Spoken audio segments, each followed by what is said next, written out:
Soyez bénis dans le nom du Seigneur et Sauveur Jésus-Christ. Amen. Frère, vous nous amenez dans le fichier.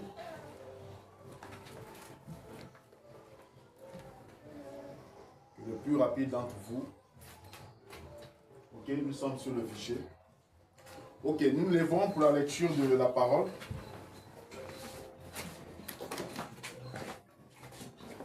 Lisons dans Romains chapitre 1. Commençons à partir du verset 22. La Bible dit ce qui suit. Se vantant d'être sages, ils sont devenus fous. Alléluia. Amen. Donc les gens qui pensent être sages, mais en pensant être trop sages, ils sont devenus fous. C'est ce que la Bible dit ici.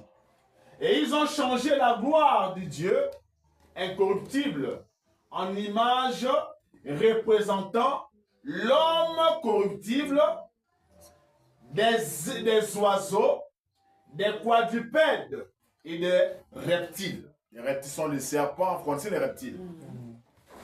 C'est pourquoi Dieu les a livrés à l'impureté, selon les convoitises de leur cœur, en sorte qu'ils déshonorent eux-mêmes leur propre corps. Eux qui ont changé la vérité de Dieu en mensonge, et qui ont adoré et servi la créature au lieu du Créateur. Voilà ce qu'ils ont fait. Qui est béni éternellement. Amen. Alléluia. Vous pouvez vous asseoir alors que nous allons continuer. Que Dieu ajoute des bénédictions à la lecture de sa parole. Amen. Je lis Apocalypse chapitre 12, le verset 7. Je commence au verset 7. La Bible dit ce qui suit. Ici, nous sommes sur l'origine, n'est-ce pas? Comme nous l'avions vu la fois passée dans la première partie, n'est-ce pas? L'origine du paganisme. Je vous avais dit que le diable qui avait voulu faire son royaume au ciel, n'ayant pas reçu, alléluia, fut précipité sur la terre. Et lorsqu'il fut précipité sur la terre, il s'est dit que ce qu'il n'a pas pu faire au ciel, eh bien, il va le réaliser sur la terre. Et frère Madame dit qu'il a pu le faire. Il a pu aujourd'hui être adoré. Aujourd'hui, le diable est adoré. Alléluia. Amen. Et il y eut guerre dans le ciel. Michael et ses anges combattirent contre le dragon. Et le dragon et ses anges combattirent. Mais ils ne furent pas les plus forts. Et leur place ne fut plus trouvée dans le ciel. Et il fut précipité. Le grand dragon, le serpent ancien, appelé le diable. Qui c'est? Le serpent ancien. Appelé le diable et Satan. C'est lui qui séduit toute la terre. Qui séduit toute la terre? Le serpent ancien qui est aussi appelé le diable et Satan. Il fut précipité sur la terre et ses anges furent précipités avec lui. Comme je vous l'ai dit la fois passée, que lorsqu'il est descendu sur la terre, il n'est pas descendu seul, alléluia, mais il était accompagné des anges qui l'avaient aidé à combattre contre Dieu au ciel. Mais malheureusement, ils ne furent pas les plus forts et donc par conséquent, ils furent vaincus par Dieu et furent précipités sur la terre. Et j'entendis dans le ciel une voix forte qui disait: maintenant le salut est arrivé et la puissance et le règne de notre Dieu et l'autorité de son Christ, car il a été précipité. L'accusateur de nos frères, c'est lui qui les accusait devant notre Dieu jour et nuit. Ils l'ont vaincu à cause du sang de l'agneau et à cause de la parole de leur témoignage. Et ils n'ont pas aimé leur vie jusqu'à craindre la mort. Alléluia. C'est pourquoi réjouissez-vous, cieux, et vous qui habitez dans les cieux. Malheur à la terre et à la mer. Pourquoi la Bible dit malheur à la terre et à la mer? La Bible dit, car le diable est descendu vers vous, alléluia, animé d'une grande colère, sachant qu'il a peu de temps. Amen. Amen. C'est pourquoi la Bible dit malheur à la terre et à la mer. Et quand la Bible dit malheur à la terre, il ne s'agit pas de cette terre que nous précisons ici, amen, mais il s'agit des êtres qui résident sur la terre. C'est à nous que la Bible s'adresse, disant malheur à vous, habitants de la terre. Alléluia. Amen. Car le diable est descendu vers vous. animé d'une grande colère, sachant qu'il lui reste peu de temps. Alléluia. Animé d'une grande colère. Amen. Maintenant, remontons un peu à Romains là-bas. Remontons à Romains. Remontons rapidement à Romains. OK. Venez-moi sur le PowerPoint ici. OK. Ce dimanche, nous sommes toujours sur les faussetés de l'animisme. Amen. Amen. C'est pas, vous êtes touriste comme je vous vois comme un touriste là. Non. Nous sommes sur les faussetés de l'animisme. Vous vous rappelez du sujet, non? Amen. Je vois que dimanche passé, nous n'avons pas pu parler de ce sujet. Nous avons simplement fait une réunion. J'avais dit que je vais revenir parce que je n'ai pas envie de terminer sur ça et revenir encore. Amen. Amen. Donc, nous voulons parler toujours sur les faussetés de l'animisme. Amen. Amen. Et dans cette troisième partie, nous allons parler sur les dieux serpents dans la religion babylonienne et dans l'animisme. Amen. Amen. Les dieux serpents. Alléluia. Oh, frère, les dieux serpents dans le message. Mais oui. Vous savez le problème du message? Je voyais sur Facebook, il y a un jeune frère qui publie souvent, il s'oppose à certains animistes et tout ça. Et pas plus tard qu'avant, hier ou hier, il faisait une remarque qui en réalité est une logique. Il dit, mais je ne comprends pas. Je me rends compte que dans le message, il parle d'abord des dénominations. Il dit, genre, les prédicateurs prêchent seulement la même chose. Durant près de 100 ans, 50 ans aujourd'hui, on se rend compte que les prédicateurs prêchent seulement les mêmes choses. Et on a l'impression qu'ils passent le temps à répéter les autres. Amen. Et ce n'est pas faux. Et il dit que cette tendance est aussi dans le message. Ce qui fait qu'il y a beaucoup de choses, il y a beaucoup de sujets à aborder, tels qu'aujourd'hui avec l'animisme.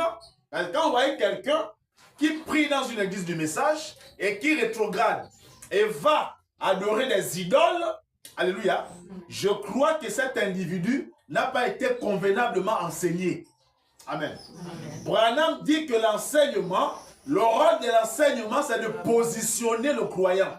C'est pourquoi moi je vous parle de ces choses. Vous savez, Branham a prêché beaucoup de sujets.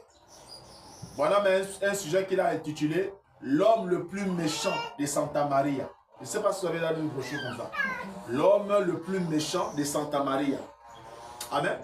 Aujourd'hui, si tu es avec un sujet comme ça, ça c'est encore quoi qu'on veut nous parler, que le prédicateur, le pasteur veut parler là. Mais c'est la parole. Amen. Branham a prêché sur beaucoup de titres qui n'avaient rien à voir avec la Bible, mais qu'il a pu, n'est-ce pas, amener, qu'il a pu éclairer avec la Bible. Mais quand vous lisez le titre, vous avez l'impression que Branham va encore parler de quoi? L'homme le plus méchant de Santa Maria. Santa Maria, c'est dans la Bible. Amen. Et il a prêché beaucoup de sujets comme ça. Amen. Le Dieu de cet âge mauvais. Le Dieu de cet âge mauvais, c'est le diable. Amen. Donc aujourd'hui, pendant que nous sommes là, à parler tous les jours de Dieu dans la chair, la nuée, il y a beaucoup de sujets que nous devons parler. Alléluia. Amen. Pour que les enfants de Dieu soient éclairés. Amen. Amen. Si quelqu'un qui a cru le message, qui se dit qu'il était dans le message, qu'il a cru au message et quitte pour aller adorer les idoles, je pense que cette personne, il y a deux choses. Amen. Soit il a été enseigné et ce n'est pas un élu. Amen. Soit il n'a pas été enseigné ou il a été mal enseigné. Alléluia. Amen. Et donc, moi, ce dimanche, peut-être pas moi, parce que ici, c'est Dieu qui parle. Amen. Amen. Je vous ai toujours dit, moi, je n'ai pas de ministère. Alléluia. Donc, pourquoi je vois des gens, il y a des gens qui passent le temps dans des critiques comme ça. Amen. Amen. Moi, si quelqu'un me dit, je n'ai pas de ministère, je dis, frère, tu as raison. Alléluia. Sœur, tu as raison. En réalité, moi, je n'ai pas de ministère. C'est le ministère de Christ qui s'exprime par moi. Amen. Amen. Parce qu'il a dit, il a envoyé des incommes. Moi, je ne suis pas un Éphésiens 4. J'ai été envoyé comme. Amen. J'ai été envoyé par procuration. Le véritable Éphésiens 4, c'est Christ. Je n'ai aucun ministère ici. Amen. Amen. Mon ministère, c'est de vous répéter H-A-N. Amen. Comme on a dit à Josué, que ce livre de la loi ne s'éloigne pas de ta bouche. Amen. Amen. Comme pour dire que quand tu parleras, parle de ce que parle ce livre de la loi. Alléluia. Amen. Et le livre aujourd'hui, c'est Branham. Alléluia. Amen. Et donc, nous voulons parler sur les faussetés de l'animisme. Et nous sommes dans la troisième partie. Mais ce matin, je vais tirer de ce thème le sujet « Les dieux serpents dans la religion babylonienne et dans l'animisme ». Alléluia. Ramène-nous dans maintenant le Word ici, frère. Le Word. Ok.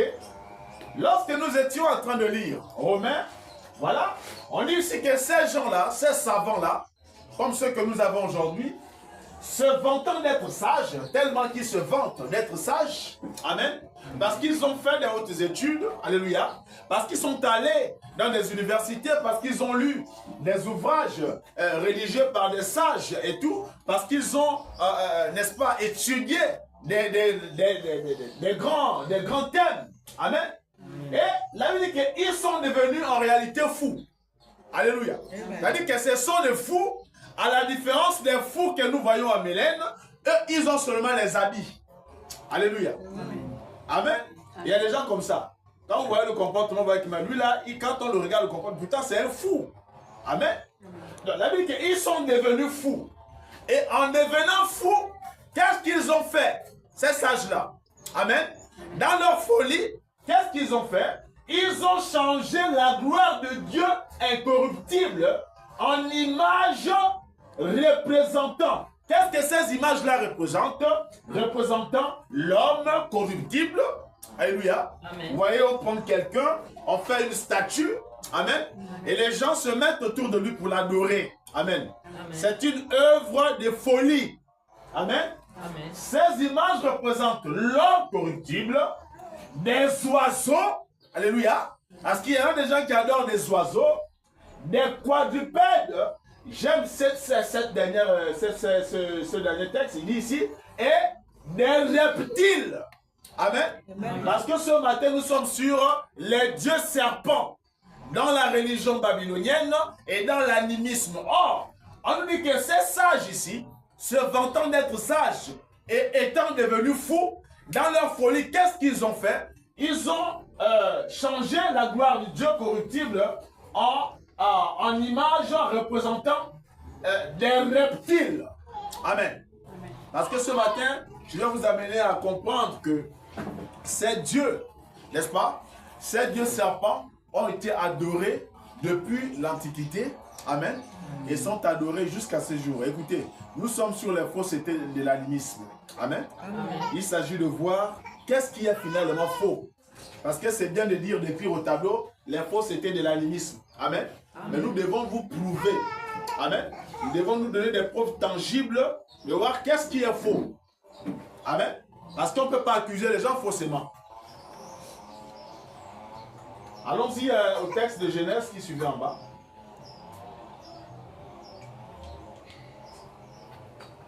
Allez-y doucement, Genèse. Ok.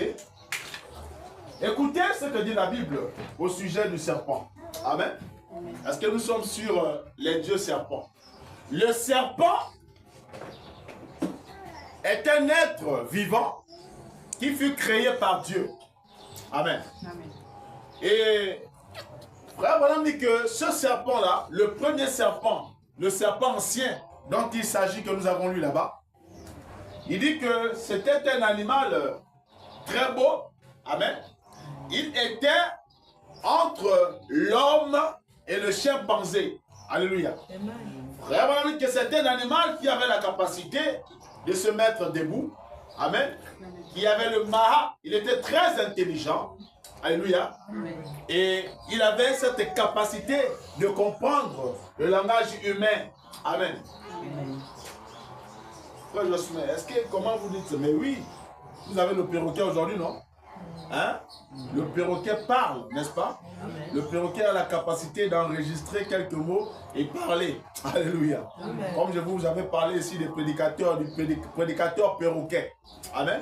C'est-à-dire qu'il passe quelque part, il comprend, il écoute une prédication, il a la capacité de répéter sans pourtant savoir le fond, la profondeur de ce qu'il est en train de prêcher. Amen. Amen. Et donc le perroquet aussi c'est comme ça. Le serpent était le plus rusé de tous les animaux, c'est la Bible qui le dit, des champs, que l'Éternel Dieu avait fait. Vous suivez? il dit à la femme, Dieu a-t-il réellement dit, vous ne mangerez pas de tous les arbres du jardin? La femme répondit au serpent, nous mangeons du fruit des arbres du jardin. Frère, allons-y, allons-y. Alors le serpent dit à la femme, vous ne mourrez point. Et l'Éternel Dieu dit à la femme, pourquoi? Je lis bien. Ok, là nous sommes maintenant à partir du verset 13. Hein? J'avais mis de 1 à 4, maintenant nous sommes de 13, je crois à 14 ou 15. Et l'Éternel Dieu dit à la femme, parce que je suis en train de vous montrer d'où vient, n'est-ce pas? Je suis en train de vous montrer ici l'origine du serpent que nous avons maintenant aujourd'hui. Il n'a pas commencé comme ça, n'est-ce pas? Un reptile rampant. Amen. C'est le béaba du message. C'est la malédiction qui a fait en sorte que le serpent rampe aujourd'hui. Amen. L'Éternel Dieu dit à la femme, pourquoi as-tu fait cela? La femme répondit, le serpent m'a séduit et j'en ai mangé. L'Éternel Dieu dit au serpent, puisque tu as fait cela, tu seras maudit entre tout le bétail et entre tous les animaux des champs. Tu seras maudit entre quoi? Entre tous les animaux. Donc, le serpent, c'est un animal. Amen. Que Dieu a créé. Amen. Et ici, il est en train de subir une malédiction à cause d'un mauvais acte qu'il avait posé. Voilà. Tu seras maudit entre tout le bétail et entre tous les animaux des champs. Tu marcheras sur ton ventre et tu mangeras de la poussière de tous les jours de ta vie. Amen. C'est ainsi que depuis lors, nous nous sommes retrouvés avec un serpent, un reptile, amen, qui rampait sur son ventre, appelé le serpent. Mais sinon, le serpent ancien, le premier serpent, le serpent que Dieu avait directement créé, amen, ne se comportait pas, n'était pas comme le serpent que nous avons aujourd'hui. Amen. Le serpent que nous avons aujourd'hui, ce qu'il a rendu comme ça, c'est la malédiction. En d'autres termes, le serpent est un animal maudit. Amen. Amen. Maudit par qui? Maudit par Dieu. Or, nous sommes en train de voir les dieux serpents dans la religion babylonienne et dans l'animisme. Amen. Parce qu'aujourd'hui, ces mêmes fous, se vantant d'être sages dans leur folie, se sont mis à adorer. Si vous avez lu Romains que nous avons vu tout à l'heure, amen, ils se sont mis à adorer la créature au lieu d'adorer le Créateur. Amen. Amen. Et au lieu d'aller adorer des créatures qui sont peut-être saines, ils sont allés adorer une créature maudite comme le serpent. Alléluia. J'arrive, ne vous inquiétez pas. En mode frère. Ok. Le dimanche surpassé, nous étions en train de voir comment l'animisme est né. Alléluia. Nous allons d'abord revoir ça ici. Je vous faisais comprendre que l'animisme n'est pas un culte qui date d'aujourd'hui. Et je vous disais que l'animisme n'a pas commencé en Afrique. L'animisme a commencé à Babylone. Amen. Amen. Parce que lorsque nous avons lu Frère Branham nous disait que non, au commencement, il y eut une seule religion. Amen. Amen. Le Dieu qui était adoré là-bas, c'est le Dieu qui créa les cieux et la terre, Jéhovah, Elohim, l'Éternel. Alléluia. Amen. Et lorsque les hommes sont arrivés à Babylone, n'est-ce pas? Après le déluge, il y eut construction de ce qu'on appelle la tour de Babel. Amen. Amen. Et Dieu s'était rendu compte que les hommes, en construisant la tour de Babel, avaient de mauvaises intentions. Alléluia. Amen. Et alors, Dieu va descendre pour confondre le langage des humains. Et c'est là que la confusion dans le langage des humains a commencé. Amen. Parce que nous avons lu que les habitants de la terre parlaient la même langue et adoraient un seul Dieu. Mais tout a commencé à Babylone. Je crois que vous vous rappelez, non? Amen. Tout a commencé à Babylone. Amen. Et c'est de là, à Babylone, que nous avons eu, n'est-ce pas, l'adoration de plusieurs dieux. Amen. Amen. Et je vous disais que la religion que les Blancs ont amenée en Afrique, ce n'est pas le christianisme. Retenez ça bien. Amen. Parce qu'aujourd'hui, il y a certains animistes, ou encore les animistes, veulent nous faire croire que les Africains adoraient leurs ancêtres. Mais que c'est les Blancs, lorsqu'ils sont venus, alléluia, les Blancs ont amené le christianisme et ont arraché aux Africains la véritable adoration, donc l'adoration des ancêtres. Amen. Et aujourd'hui, qu'est-ce qu'ils disent? Quel est leur combat? Leur combat, c'est de ramener l'Afrique à l'adoration des ancêtres. Amen. Et selon eux, ils disent que le christianisme, n'est-ce pas, a aliéné l'Afrique. C'est-à-dire que le christianisme a abruti même l'Afrique. Alléluia. Amen. Or, nous avons lu dans Actes. Nous avons lu que au temps de Pierre là-bas, amen, Pierre c'était un disciple de Jésus, il y eut un Africain, un Éthiopien, qui avait l'habitude d'aller adorer à Jérusalem. Amen. Amen. Et une fois, en allant adorer, il a rencontré sur son chemin Pierre. Amen. Alors qu'il lisait le Ésaïe 53, qui parle de Christ. Alléluia, de Jésus. Amen. Amen. Et nous avons dit que de sa conversation avec Pierre, Pierre va lui demander, mais qu'est-ce que tu lis? Est-ce que tu comprends ce que tu lis? Il dit, non, je ne comprends pas de qui ce livre est en train de parler. Amen. C'est là où Pierre va apporter à l'eunuque éthiopien la bonne nouvelle, n'est-ce pas, du Seigneur Jésus-Christ. Et l'eunuque éthiopien va se faire baptiser. Amen. Amen. Or, je vous faisais remarquer que l'Éthiopie est un peuple d'Afrique. Amen. Amen. Et cet eunuque éthiopien-là, il travaillait dans le cercle de la reine. Amen. Amen. Donc c'était une preuve pour vous montrer que, avant même que les Blancs ne viennent en Afrique avec leur fameuse religion, n'est-ce pas, les Africains connaissaient déjà le Seigneur Jésus-Christ. Et je vous disais, qu'est-ce que les Blancs ont fait en réalité? Amen. Les Blancs n'ont pas amené le christianisme. Les Blancs ont trouvé les Africains dans l'adoration du véritable Dieu. Amen. Amen. Qu'est-ce qu'ils ont fait? Ils ont amené l'animisme, c'est-à-dire l'adoration des ancêtres, l'adoration du Dieu soleil. Amen. Ils ont introduit l'animisme en Afrique, alléluia, mais tout en se servant d'un livre saint, la Bible. Amen. Amen. C'était une stratégie pour tromper, parce que le diable aime la ruse. Oui. Amen. Amen. Pourquoi ils ont choisi la Bible? Il y a beaucoup de livres, non? Oui. Il y a le Coran, il y a des livres de francs-maçons et tout ça. Pourquoi, quand ces colons-là, pourquoi quand ils sont venus en Afrique, ils ont choisi la Bible? Pourquoi ils n'ont pas choisi un autre livre? Il y a beaucoup de livres. Amen. Amen. Ils ont choisi la Bible parce qu'ils savaient que les Africains connaissaient déjà Dieu. Amen. Les Africains connaissaient déjà le véritable Dieu. Nous avons lu ici que l'Éthiopie a eu la Bible depuis le 4e siècle. Amen. Et c'est l'un des livres les plus anciens, la Bible éthiopienne. On a vu ça ici. Que depuis le 4e siècle, les Éthiopiens ont déjà la Bible. Donc, ces colons-là, sachant que les Africains connaissaient déjà Dieu, connaissaient le Seigneur Jésus-Christ, amen, ne pouvaient qu'amener un livre, amen, ne pouvaient qu'amener un livre que les Africains connaissaient déjà. Amen. Amen. Amen. Ce n'est pas les Blancs qui nous ont apporté la Bible, qui nous ont fait découvrir la Bible. Amen. L'eunuque éthiopien, lorsqu'il allait à Jérusalem, il dit quoi? Qu'il allait à Jérusalem pour adorer. Amen.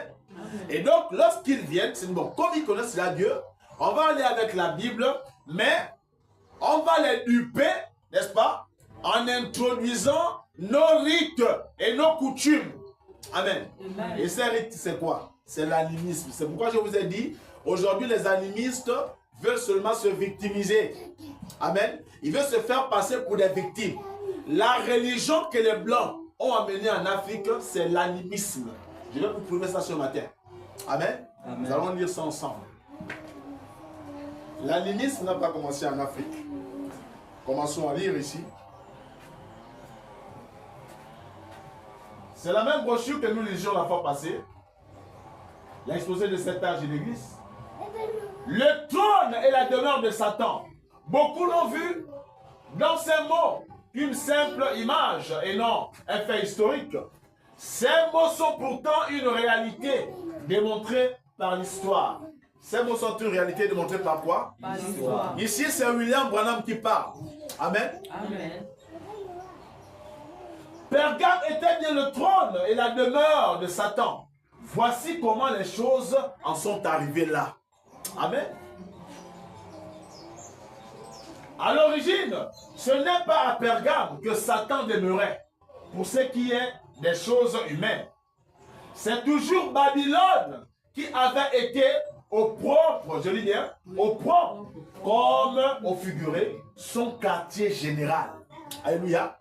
Le quartier général de Satan, le quartier général du diable. Oui. Branham dit que c'était où? À Babylone. Amen. Amen. Ramenez-moi ces deux enfants. C'est dans la ville de Babylone que le culte satanique était né. Genèse 18, 10. Cush engendra aussi Nimrod. C'est lui qui commença à être puissant sur la terre. Il fut un vaillant chasseur devant l'Éternel. Il régna d'abord sur Babylone, Érec, Akkad et Calné, au pays de Shinéar. Genèse 11, 1 à 9. Toute la terre avait une seule langue et les mêmes mots. Est-ce que vous suivez? C'est Branham qui parle ici. Oui. Amen. Amen. Comme ils étaient partis de l'Orient, ils trouvèrent une plaine au pays de Shinéar. Et ils y habitèrent. Ils se dirent l'un à l'autre, allons, faisons de briques et cuissons-les au feu. Et la brique leur servit de pierre et le bitume leur servit de ciment. Ils dirent encore, allons, bâtissons-nous une ville et une tour dont le sommet touche au ciel. Et faisons-nous un nom, mon frère, et faisons-nous un nom, afin que nous ne soyons pas dispersés sur la face de toute la terre. L'Éternel descendit pour voir la ville et la tour que bâtissaient les fils des hommes. Et l'Éternel dit, voici, ils forment un seul peuple et ont tous une même langue. Et c'est là ce qu'ils entreprirent. Maintenant, rien ne les empêcherait de faire tout ce qu'ils auraient projeté. Allons, descendons et là, confondons leur langage, afin qu'ils n'entendent plus la langue, je dis bien, les uns des autres. Amen. Amen. Monte. Et l'Éternel les dispersa loin sur la face de la terre. Monte, monte. Ok. Et ils cessèrent de bâtir la ville. C'est pourquoi on l'appelle du nom de Babel. Car c'est là que l'Éternel confondit le langage de toute la terre. Et c'est de là que l'Éternel les dispersa sur la face de toute la terre. Alléluia. Amen. Aucun animisme dans le monde entier ne peut contenir ça. Amen. Amen. Et aucun animisme, l'animiste plutôt, ne peut nous donner une autre histoire de la tour de Babel contraire à celle-là. Amen. Amen. Que toute la terre, tous les peuples adoraient un seul Dieu et parlaient un même langage. Tout a commencé à Babylone. Amen. Amen. C'est pourquoi j'ai l'habitude de dire, j'aurais aimé qu'un animiste vienne sur un plateau, amen, et nous parle de l'origine de l'animisme. Amen. Comment ça a commencé? D'où vient l'adoration qui se passe aujourd'hui dans le monde animisme? Amen. Vous allez remarquer la plupart lorsqu'ils viennent sur les plateaux, ils parlent de la Bible. Voulant montrer que la Bible c'est faux, le christianisme est faux, ainsi de suite, nous devons revenir à l'animisme. Mais vous ne pouvez pas amener un peuple à quelque chose dont vous-même vous n'expliquez pas d'abord l'origine. Amen. Amen.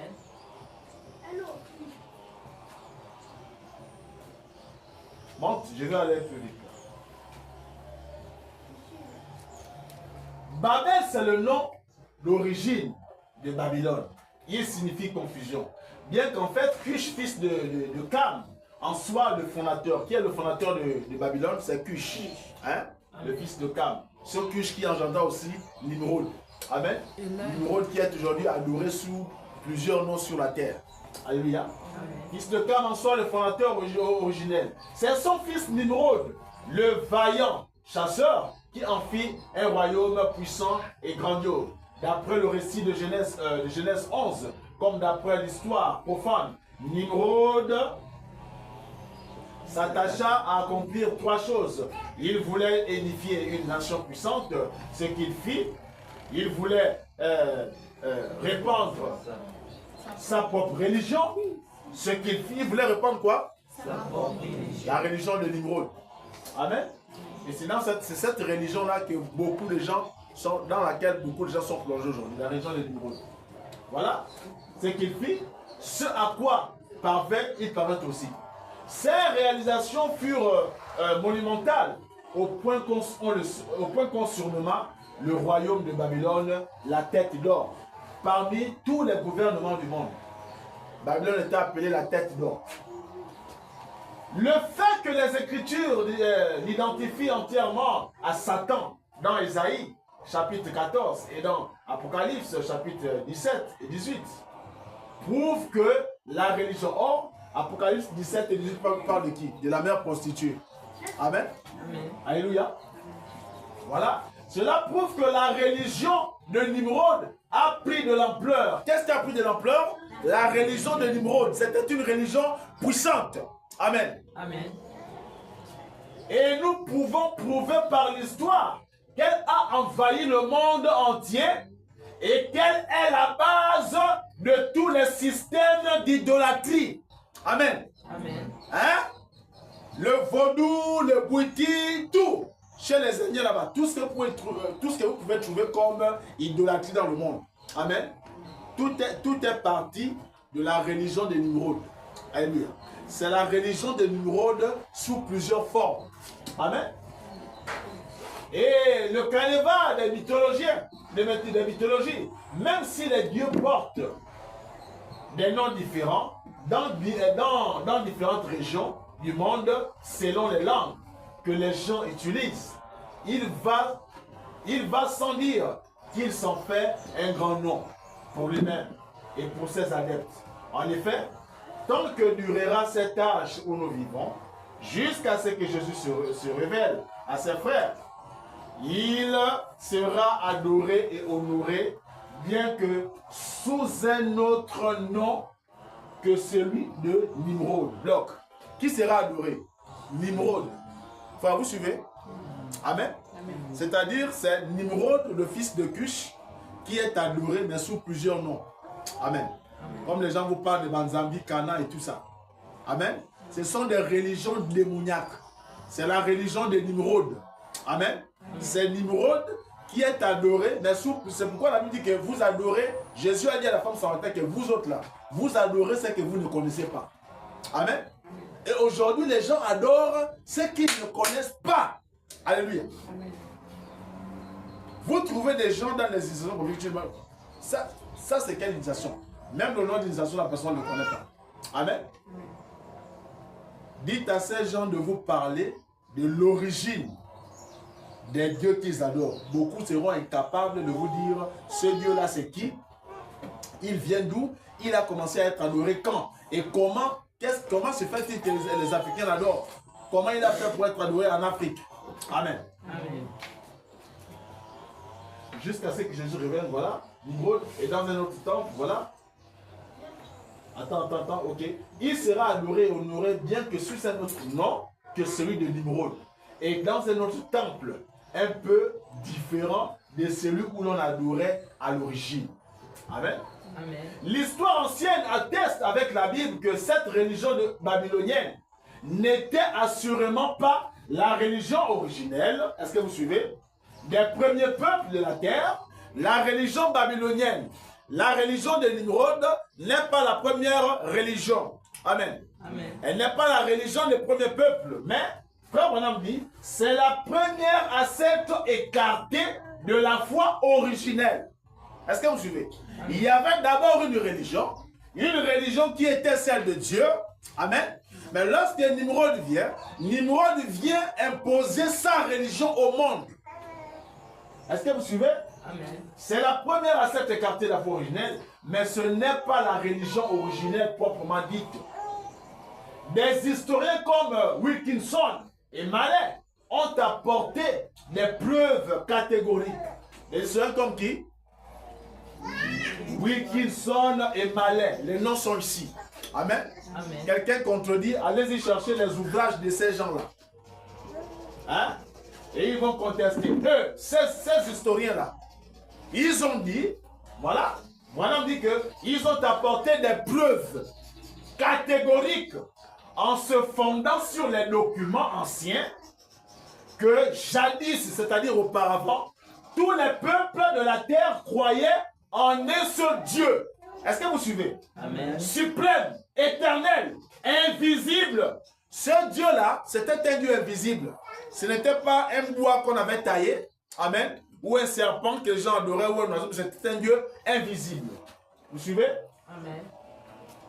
Voilà, suprême, éternel, invisible, qui a créé toute chose par la parole de sa bouche.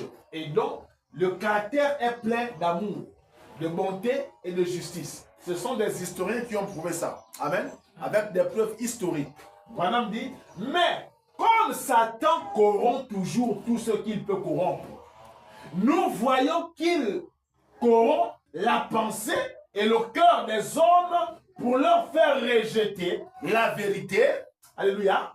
Comme il veut faire aujourd'hui, ayant toujours cherché à être adoré comme s'il était Dieu. C'est son désir, alléluia, et non le serviteur et la création de Dieu. Satan a été créé, c'est-à-dire que Lucifer a été créé par Dieu. Je ne sais pas si vous me suivez. Il a détourné l'adoration qui devait se porter vers Dieu pour la porter vers lui-même et ainsi être exalté, comme il est exalté aujourd'hui. Amen.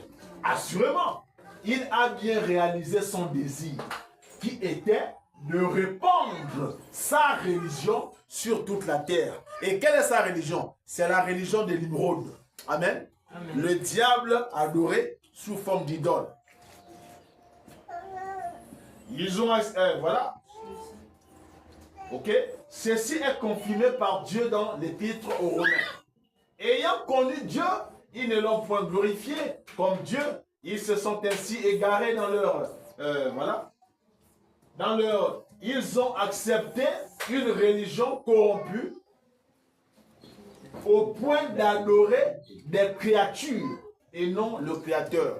Au point d'adorer des reptiles et non le Créateur. Pensez, et à cause des ténèbres de leur cœur. Souvenez-vous, Satan était une créature de Dieu, le fils de l'aurore. Nous voyons ainsi que si la vérité était répandue parmi les hommes au début, si tous s'accrochaient à cette vérité unique, plus tard, il vint un jour où un grand groupe se détourna de Dieu pour répandre une forme d'adoration diabolique. Amen. Amen. L'adoration de Nimrod à travers le monde. Vous suivez l'histoire, non? Amen. Amen. Donc tout est parti de Babylone. Est-ce que vous suivez? À travers le monde. L'histoire précise que ceux de la tribu de Sem, qui tenaient bon pour la vérité immuable, étaient farouchement opposés à ceux de Cam, qui s'étaient détournés de la vérité vers le mensonge du diable. Le temps nous manque pour discuter la question. Alléluia. Monte, frère. Regarde, quand tu es déjà en bas ici, monte que la caméra, en fait, ça doit être vers le milieu. Hein? Un milieu. Voilà. Le temps nous manquerait pour discuter la question. Nous nous contentons donc de...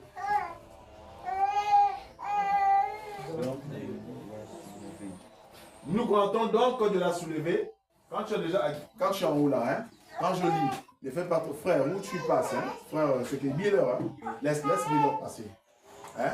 Quand il n'y a pas culte, prenez le temps, n'est-ce pas, de vous entraîner comme je vous ai dit. Parce que Il y a beaucoup de choses à dire en bas. Le temps nous manquerait pour discuter la question. Voilà. Nous nous contentons donc de la soulever pour vous permettre de voir qu'il y avait deux religions, seulement deux. Il y avait combien de religions? Deux religions. Et que la mauvaise a pris une dimension mondiale. Vous suivez? C'est le problème qu'il y a eu. Il y avait seulement deux religions. La religion du Dieu vivant, amen, et la religion de Nimrod. Mais malheureusement, comme le mal domine toujours, amen, le mal prend toujours de l'ampleur, alléluia. Frère, on dit que c'est la mauvaise religion qui a pris de l'ampleur dans le monde. Amen. Amen. C'est à Babylone que le monothéisme est devenu polythéisme. Amen. C'est-à-dire la religion a plusieurs dieux. Est-ce que vous suivez?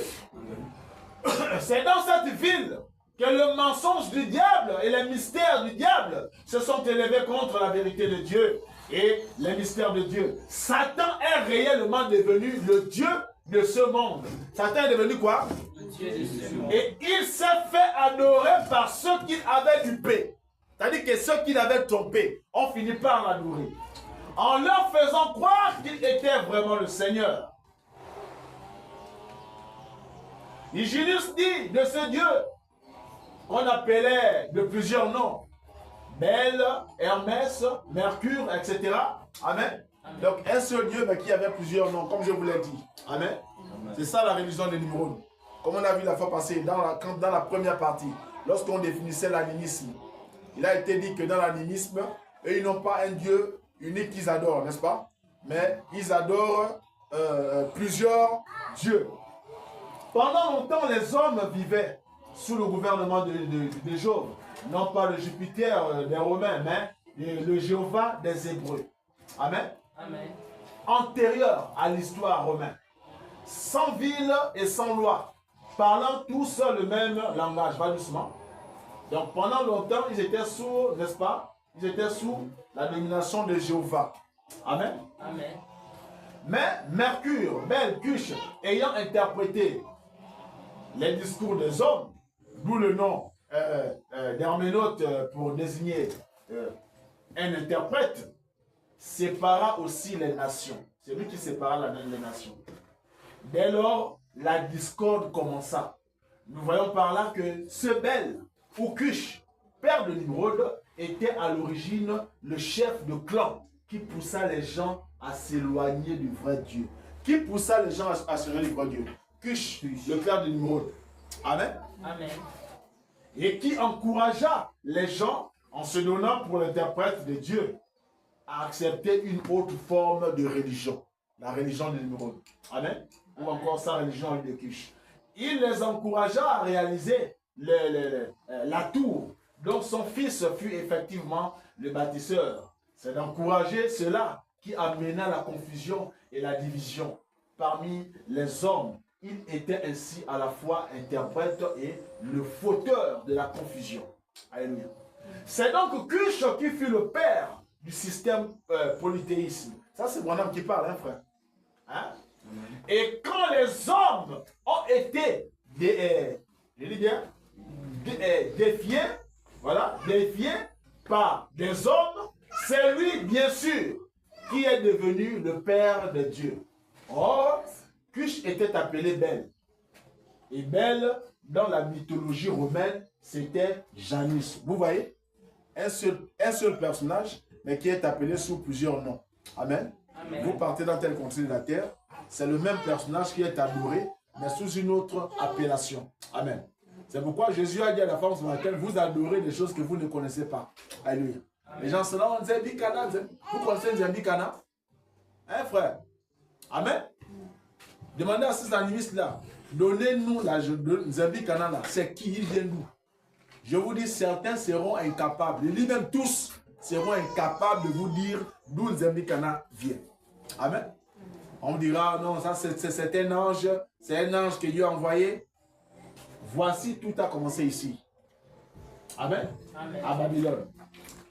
On le représente avec deux visages. On représente qui? Nimrod qui est appelé aussi Bel. Amen.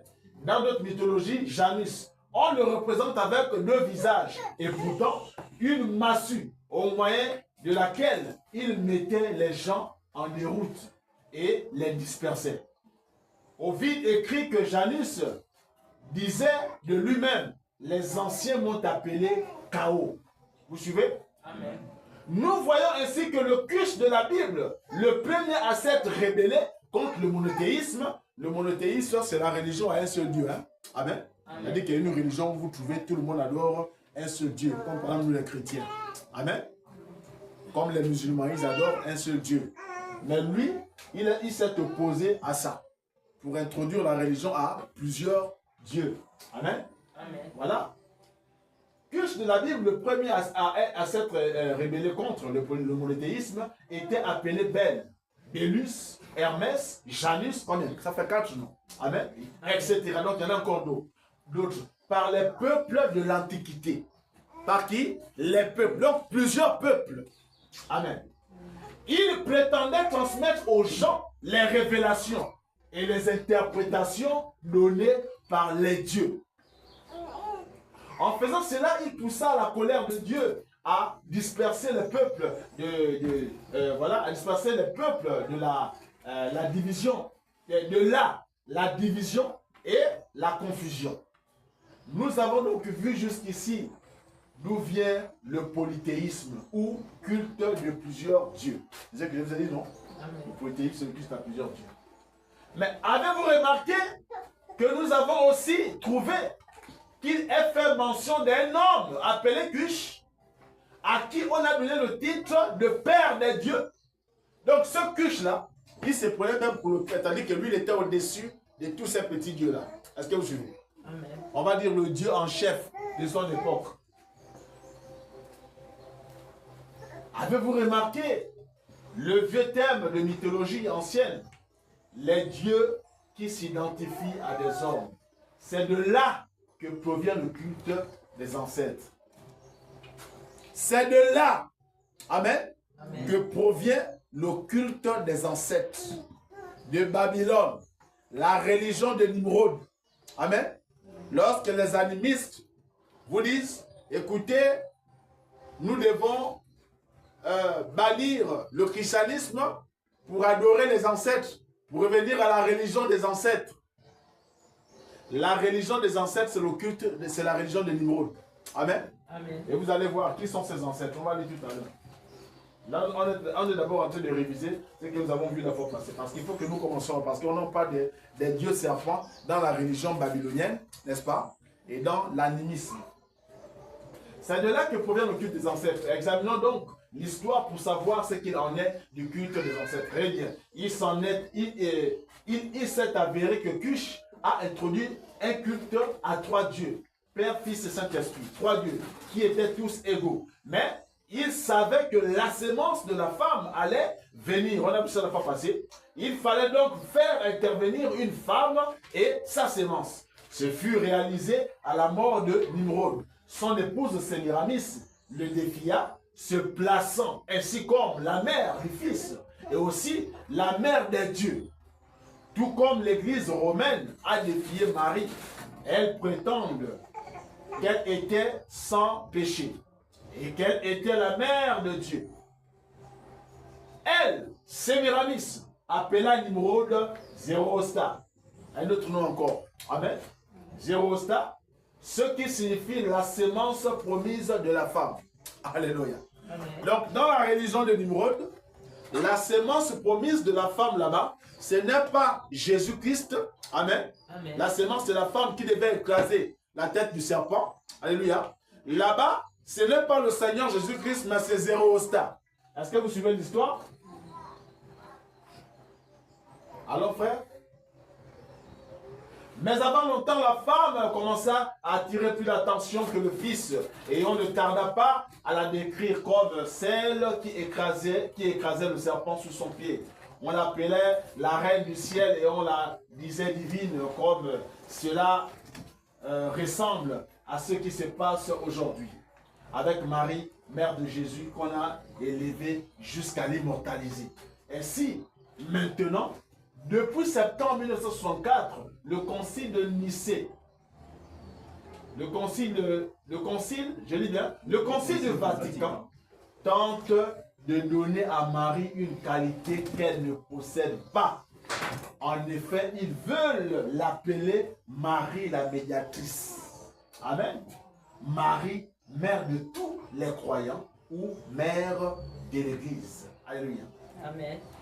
Branham dit, si jamais, bloc frère, si jamais il y a une religion qui contient un culte des ancêtres à la façon babylonienne, vous suivez? C'est-à-dire que la manière dont le culte s'est passé à Babylone, là, Branham dit qu'aujourd'hui, s'il y a une religion qui a gardé ça, amen, Branham dit, il dit voilà, si jamais il y a une religion qui contient un culte des ancêtres à la façon babylonienne, c'est bien la religion de l'Église de Rome. Amen. Amen. Et quels sont ceux qui sont venus coloniser l'Afrique? Ce sont des colons envoyés par Rome. C'est pourquoi je vous ai dit tout à l'heure que la religion que ces gens avaient amenée, ce n'était pas le christianisme. Amen. C'était la religion babylonienne, la religion des Nimrod. Alléluia. Qu'ils avaient introduit, qu'ils avaient amené en Afrique. L'adoration des idoles, l'adoration des serpents, on va voir ça tout à l'heure. Il n'y a pas que le culte des ancêtres qui est né à Babylone, mais aussi le culte de la nature. Alléluia. C'est à Babylone qu'on a identifié les dieux avec le soleil, la lune, etc. L'élément principal dans la nature était le soleil. À partir de là que nous commençons. Amen. Qui possédait et qui possède, allons doucement frère, la faculté de fournir lumière et chaleur et que l'homme voit comme une boule de feu dans le ciel. Alléluia. Amen. Qui a gardé ces choses-là? Branham dit que c'est la religion de Rome. Amen. Amen. Il dit qu'aujourd'hui, de toutes les religions qu'il y a sur la terre, s'il y a une religion, alléluia, qui a gardé le culte des ancêtres, Branham dit que c'est la religion de Rome. C'est pourquoi je vous disais le dimanche passé, dire aujourd'hui que les Africains doivent retourner à l'adoration de leurs ancêtres, c'est comme pour nous dire que nous devons retourner à l'adoration babylonienne, à l'adoration de Rome. Amen. Amen. C'est pourquoi ces animistes-là, ce sont des petits, tellement qu'ils ont lu, et ils pensent qu'ils connaissent. Amen. C'est-à-dire que tu combats l'église catholique, tu combats l'église de Rome, mais tout en disant à tes adeptes de faire comme eux. Parce que Branham dit que l'église de Rome, leur adoration, c'est l'adoration, c'est le culte babylonien. Amen. Amen. Or, le culte babylonien, c'est l'adoration des ancêtres. Amen. Amen. Et si je demande aux Africains d'adorer les ancêtres, je leur demande de revenir, n'est-ce pas, à l'adoration, n'est-ce pas, de Rome, à l'adoration qui se faisait à Babylone. Vous comprenez ce qu'ils sont en train de dire? Amen. Écoutez, on a dit en haut quoi? L'élément principal dans la nature était le soleil. Vous suivez? Amen. Madame dit qu'à Babylone là-bas, il n'y a pas seulement le culte des ancêtres qui était fait là-bas. Amen. Il dit qu'il n'y a pas que le culte des ancêtres qui est né à Babylone, il y a aussi le culte de la nature. Et dans le culte de la nature, il dit que l'élément principal c'est quoi? Il dit c'est le soleil qui possède la faculté, et ainsi de suite, de fournir lumière et chaleur, et que l'homme voit comme une boule de feu dans le ciel. Ainsi, écoutez, le dieu principal était le dieu soleil qu'on appelait Baal. Amen. Amen. Donc, lorsque Élie, le Tishbite, était sur la terre, on parle des dieux de Baal. Vous connaissez l'histoire, n'est-ce pas? Amen. On dit que Jézabel avait des prophètes de Baal. Amen. Amen. Ces prophètes de Baal là, les prophètes de Baal, c'était des prophètes, n'est-ce pas, qui pratiquaient la religion babylonienne. Alléluia. Qui amenait les gens à adorer le dieu soleil. Baal, c'est le dieu soleil. Amen. Amen. Maintenant, écoutez. Le dieu soleil qu'on appelait Baal, souvent on représentait le soleil comme un cercle de feu qu'on vit bientôt entouré d'un serpent. Vous suivez? On a quoi? Le soleil représenté par un cercle de feu, amen, entouré d'un serpent. Parce que nous sommes le matin sur, ce matin sur quoi? Les dieux serpents, n'est-ce pas? Amen. Dans la religion babylonienne et dans l'animisme. Amen. Amen. Avant longtemps, le serpent était devenu un symbole du soleil. Alléluia. Frères, sœurs, ici, là, il ne s'agit pas d'abord des choses que j'ai prises ou j'ai fait des recherches. Là, c'est encore Branham qui parle. Amen. On est dans l'exposé de cet âge de l'église. Ça, c'est Branham qui parle d'abord. Alléluia. Avant longtemps, le serpent était devenu un symbole du soleil. Donc, tu peux voir quelqu'un, alléluia, en train d'adorer le soleil, mais devant un serpent. Amen. Donc, l'adoration du soleil, mais sous l'étiquette du serpent. Alléluia. Voilà. Avant longtemps, le serpent était devenu un symbole du soleil. Il en résulta, je dis bien, qu'on se mit à l'adorer. On adora qui? Le serpent. Amen. Amen. Mais tout en voulant adorer le soleil. C'était ça l'adoration des ancêtres, le culte des ancêtres et le culte de la nature. Ça a commencé à Babylone. Ça n'a pas commencé au Gabon. Ça n'a pas commencé au Bénin. Amen. Amen. Ça a commencé à Babylone. Alléluia. Amen. Écoutez maintenant. Maintenant que le serpent est adoré, amen, le soleil est adoré, les ancêtres sont adorés à Babylone, Branham dit, il dit, le désir du cœur de Satan était ainsi parvenu à son ultime aboutissement. Parce qu'effectivement, c'est ce que le diable voulait, que lui, on puisse l'adorer.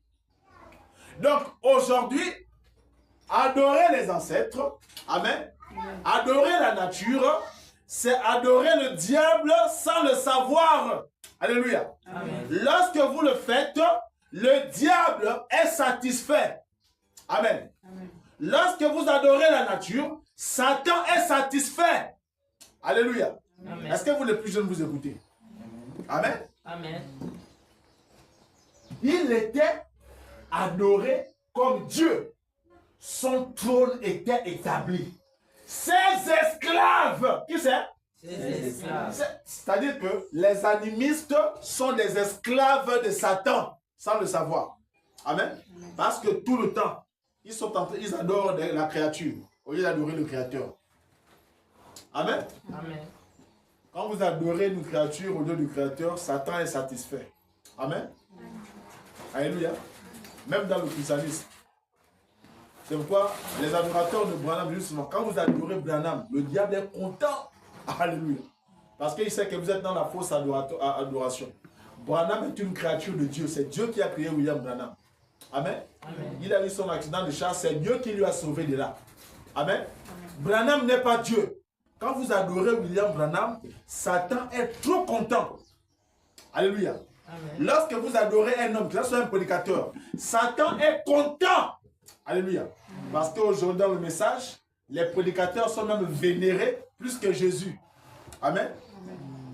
Il y a des gens maintenant qui font le culte de la personnalité. C'est la religion de Nimrod. Ces choses-là viennent de Babylone. Le culte de la personnalité. Élever le pasteur. Amen. Amen. Comme Jésus.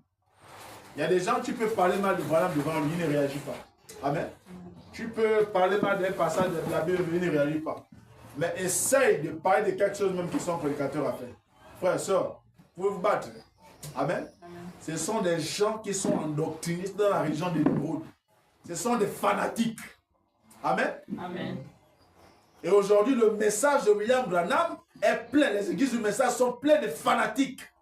Alléluia. Amen. Le fanatisme, c'est la religion de Nimrod. Amen. Amen. Je vous ai toujours dit, accrochez-vous à la parole. Je vous dis ça tout le temps. Amen. Amen. Et je vous ai toujours dit, moi, je n'ai pas de brebis. Amen. Amen. Je n'ai aucune demi-sœur, frère. Je n'ai pas de brebis. Alléluia. Amen. En réalité, un Éphésiens 4 n'a pas de brebis. Amen. Amen. Nous sommes tous brebis de Christ. Alléluia. C'est lui qui est le berger de la bergerie, c'est Christ. C'est celui qui a dit que mes brebis entendront ma voix. Elles entendent ma voix et elles me suivent.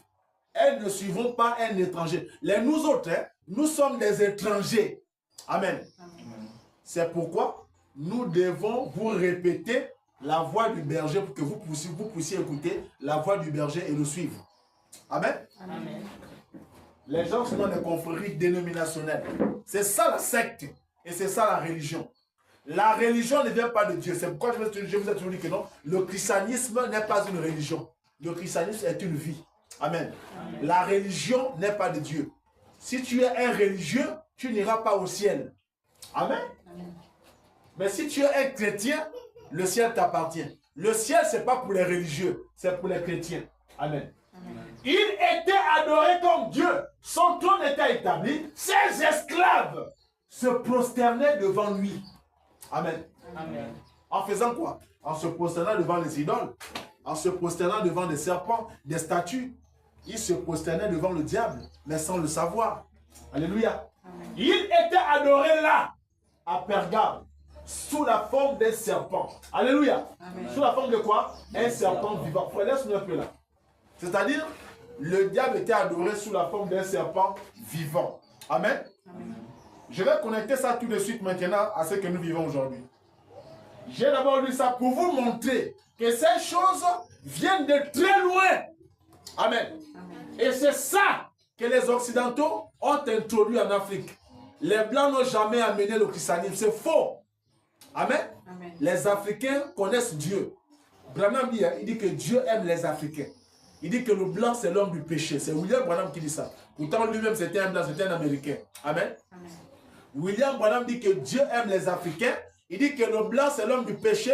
La France, c'est le carrefour des salopards. Alléluia. C'est Branham qui dit ça. Il dit la France, c'est le carrefour des salopards. Le blanc, c'est l'homme du péché. Il dit que Dieu aime les Africains. Alléluia.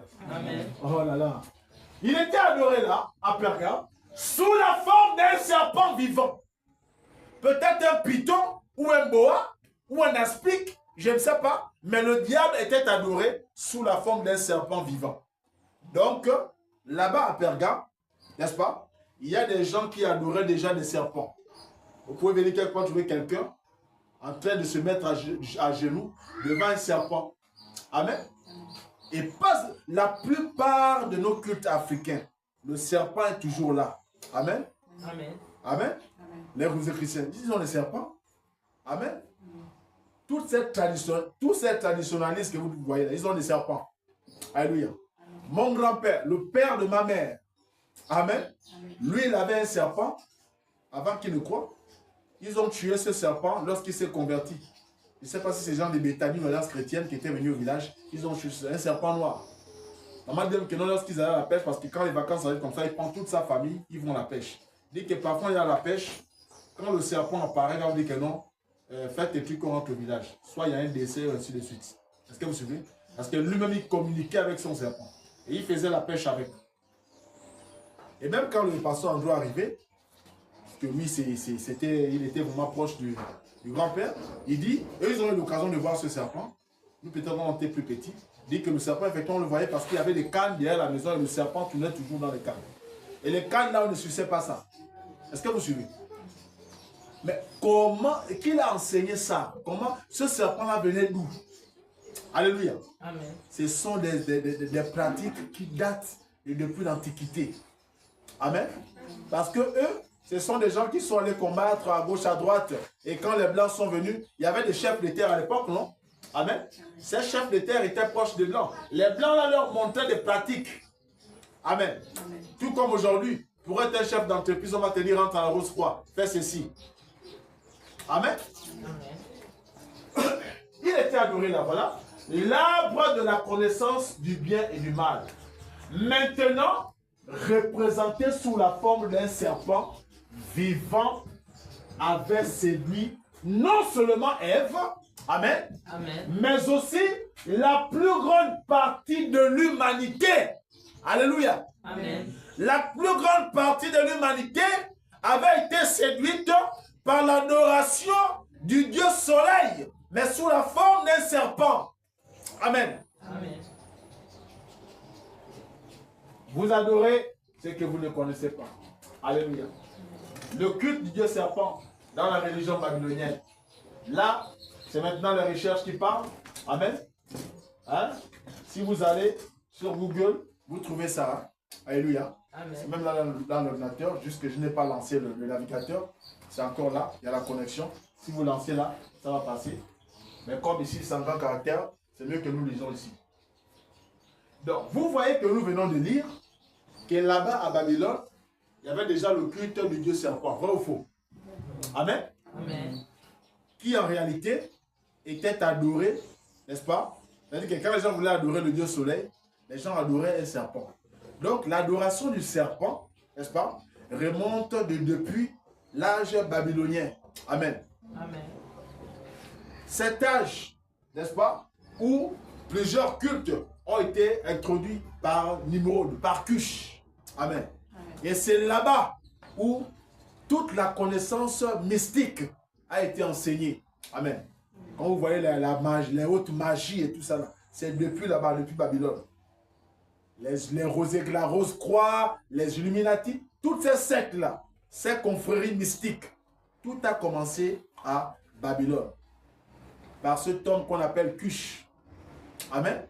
L'adoration satanique a commencé là-bas. Alléluia. Maintenant, nous allons lire, ok, nous sommes encore sur la religion babylonienne, le culte du serpent. Ok. Le culte du serpent ou ophiolâtrie est une dévotion aux divinités serpents. Cette tradition est présente dans plusieurs cultures anciennes. Vous suivez? La tradition est présente dans plusieurs cultures. Amen. Ce n'est pas seulement une seule culture. Plusieurs cultures se sont dispersées sur la terre, plusieurs peuples, avec cette tradition de l'adoration du serpent. Amen. Amen. Voilà. Notamment dans leur religion et leur mythologie, où les serpents étaient considérés, montez frère, suivez, les serpents étaient considérés comme détenteurs de connaissances, de force et de renouveau. En Mésopotamie antique, les anciens Mésopotamiens et Sémites, vous connaissez la Mésopotamie, non? Là où était quitté le père Abraham, quand Dieu a dit que non, quitte la maison de ton père, va dans le pays, je te montrerai. Amen. Il était en Mésopotamie. Voilà. Les anciens Mésopotamiens et Sémites croyaient que les serpents étaient immortels parce qu'ils pouvaient perdre leur peau. Vous savez que le serpent enlève souvent la peau, non? Hein? Parce qu'ils pouvaient perdre leur peau à l'infini et paraître éternellement jeunes, apparaissant chaque fois sous une nouvelle forme. Les Sumériens adoraient un dieu serpent nommé Nengizida. Vous suivez? Avant l'arrivée des Israélites, les cultes du serpent étaient bien établis à Canaan, à l'âge du bronze. Car les archéologues ont découvert des idoles du serpent dans dans des strates de l'âge du bronze, dans plusieurs villes pré-israélites de Canaan. 2 à Megiddo, une à Gézer, une dans la sanctorum du temple de zone H à Azor et 2 à Sichem. Vous connaissez quand même la ville de Sichem. Hein? Vous entendez souvent parler. Des objets du culte du serpent figuraient dans d'autres cultures de la région. Un sanctuaire hittite de la fin de l'âge du bronze, dans le nord de la Syrie, contenait une statue en bronze d'un dieu tenant un serpent dans une main et un bâton dans l'autre. À Babylone, au 6e siècle, une paire de serpents, je dis bien, une paire de serpents de bronze flanquait chacune des 4 portes du temple de Dieu. Où c'est? À Babylone. Amen. Amen. Ok. Voilà, elle faisait quoi? Flanquait chacune des 4 portes du temple du dieu Merduk des Agiles lors de la fête du nouvel an babylonien. Amen. Amen. Alléluia. Ça, c'était le décor du temple. Vous trouvez des serpents et tout ça.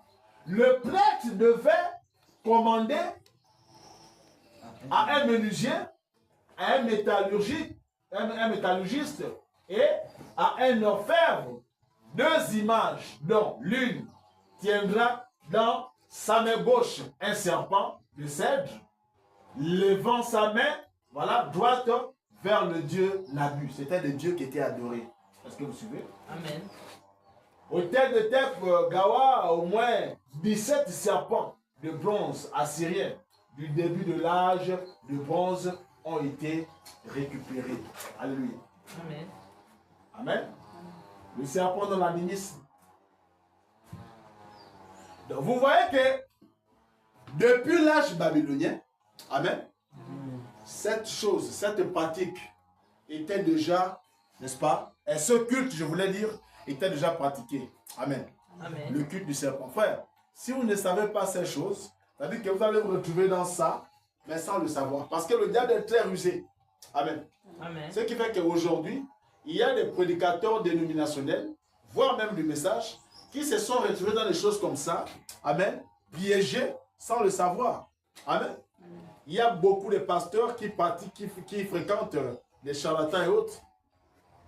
Il y en a qui vont te dire, non, moi je ne suis pas un charlatan, je suis un traditionnaliste, vous voyez, la plante c'est Dieu qui a créé, tu peux seulement, c'est pour soigner, ainsi de suite. Tu fais, après tu te retournes les conditions, on te dit, non, écoute, pour ce qu'on t'a montré, il y a un prix à payer et tout ça là, voilà, ce sont des petits sacrifices, ainsi de suite. Amen. Amen. C'est quoi?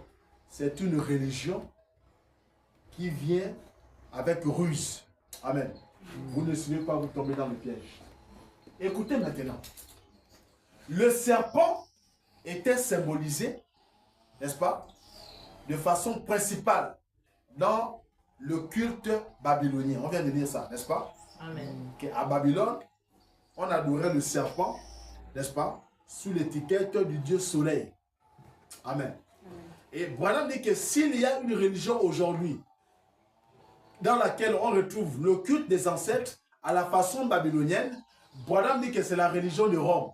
Amen. Amen. Or, c'est la religion de Rome, n'est-ce pas, qui a colonisé, qui a envoyé les colons, qui a colonisé sur le plan religieux l'Afrique.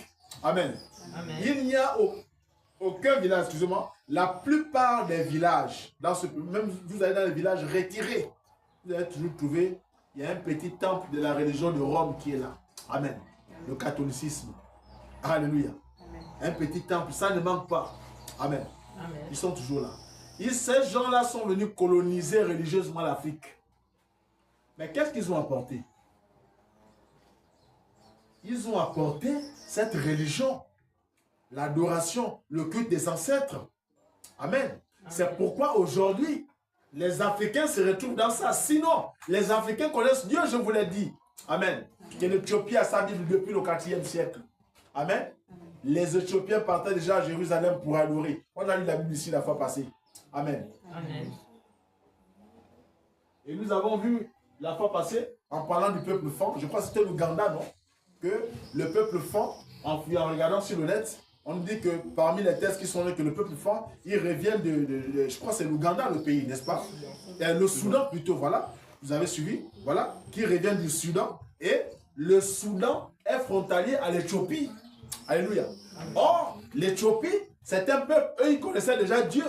Amen. Si eux, ils connaissaient Dieu, ça veut dire que non, les peuples qui étaient frontaliers à eux, alléluia, connaissaient forcément aussi Dieu. Amen. Amen. Les Africains connaissent Dieu. Amen. Les Blancs nous ont amené l'animisme avec la Bible sous les selles, voulant nous faire croire qu'il s'agissait de Dieu. Or, en réalité, c'était l'animisme. Vous voyez les cultes qu'ils font aujourd'hui. Est-ce que c'est religieux? Je vous ai donné un exemple la fois passée, non? Que le prêtre, on a interdit au prêtre de se marier. Or, la Bible dit que si tu veux être évêque, que l'évêque soit marié d'une seule femme et qu'il y ait des enfants. Amen. Amen. Et bien d'autres. Dans l'animisme, le serpent occupe souvent une place importante. Alléluia. Amen. Dans l'animisme, parce que on veut que les Africains quittent le christianisme pour revenir à l'animisme. Or, c'est un piège. Amen. Amen. Or que dans l'animisme là-bas, il y a des reptiles qui sont adorés, comme on a lu dans Romains. Amen. Amen. Et ça, ce sont les recherches. J'ai dit, vous allez sur le net, vous trouvez ces informations. Alléluia. Amen.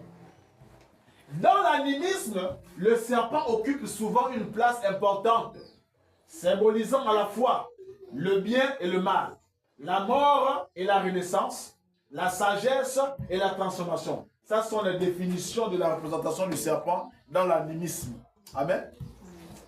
Il peut être considéré comme un ancêtre. Alléluia. Frère, il peut être considéré comme quoi? Un ancêtre. Donc, quand on te demande de venir à l'adoration des ancêtres, amen, ne t'étonne pas que tu vas te retrouver en train d'adorer un serpent. Amen.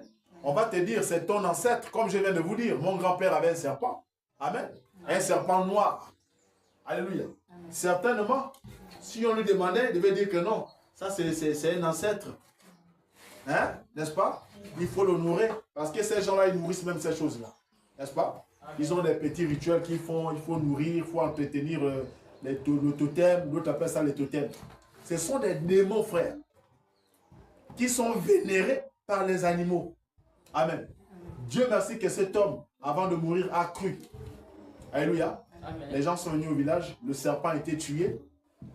Il ne buvait pas l'eau de l'ogoué. Il a dit à sa femme, va me puiser l'eau de l'ogoué, je bois. Il a bu.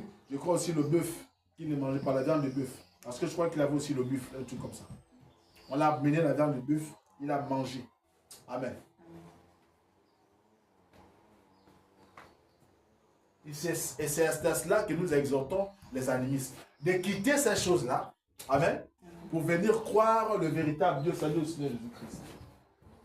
Il peut être considéré comme un ancêtre, un esprit protecteur. Vous suivez? Amen. Des familles qui ont des serpents et autres, oh non, c'est notre totem. Non. Et ils considèrent ça comme leur ancêtre. C'est un esprit protecteur pour eux. Et ils pensent que c'est le serpent qui leur protège. Non, non, c'est notre totem. Alléluia. Comme je voyais un monsieur au village, je crois que c'était la semaine, on parlait du crocodile. Ah, moi je ne mange pas de crocodile. Le crocodile, ça c'est mon totem. Je dis, une bonne viande comme ça, toi tu ne manges pas ça comme ça. Hein? Il peut être considéré comme un ancêtre, un esprit protecteur, ou un lien entre le monde visible et l'invisible. Alléluia. Amen. Symbolisme du serpent dans l'animisme. Ancêtre et esprit. Dans certaines cultes africaines, les cultures africaines, dans quoi? Dans certaines cultures africaines, amen, amen, y compris le Gabon, alléluia, le serpent, et y compris aussi le Bénin, parce que tout à l'heure on va arriver au culte de Vaudou. Amen. Vous allez voir qu'est-ce que le serpent représente. Alléluia. Le serpent est vu comme la réincarnation d'ancêtres. Amen.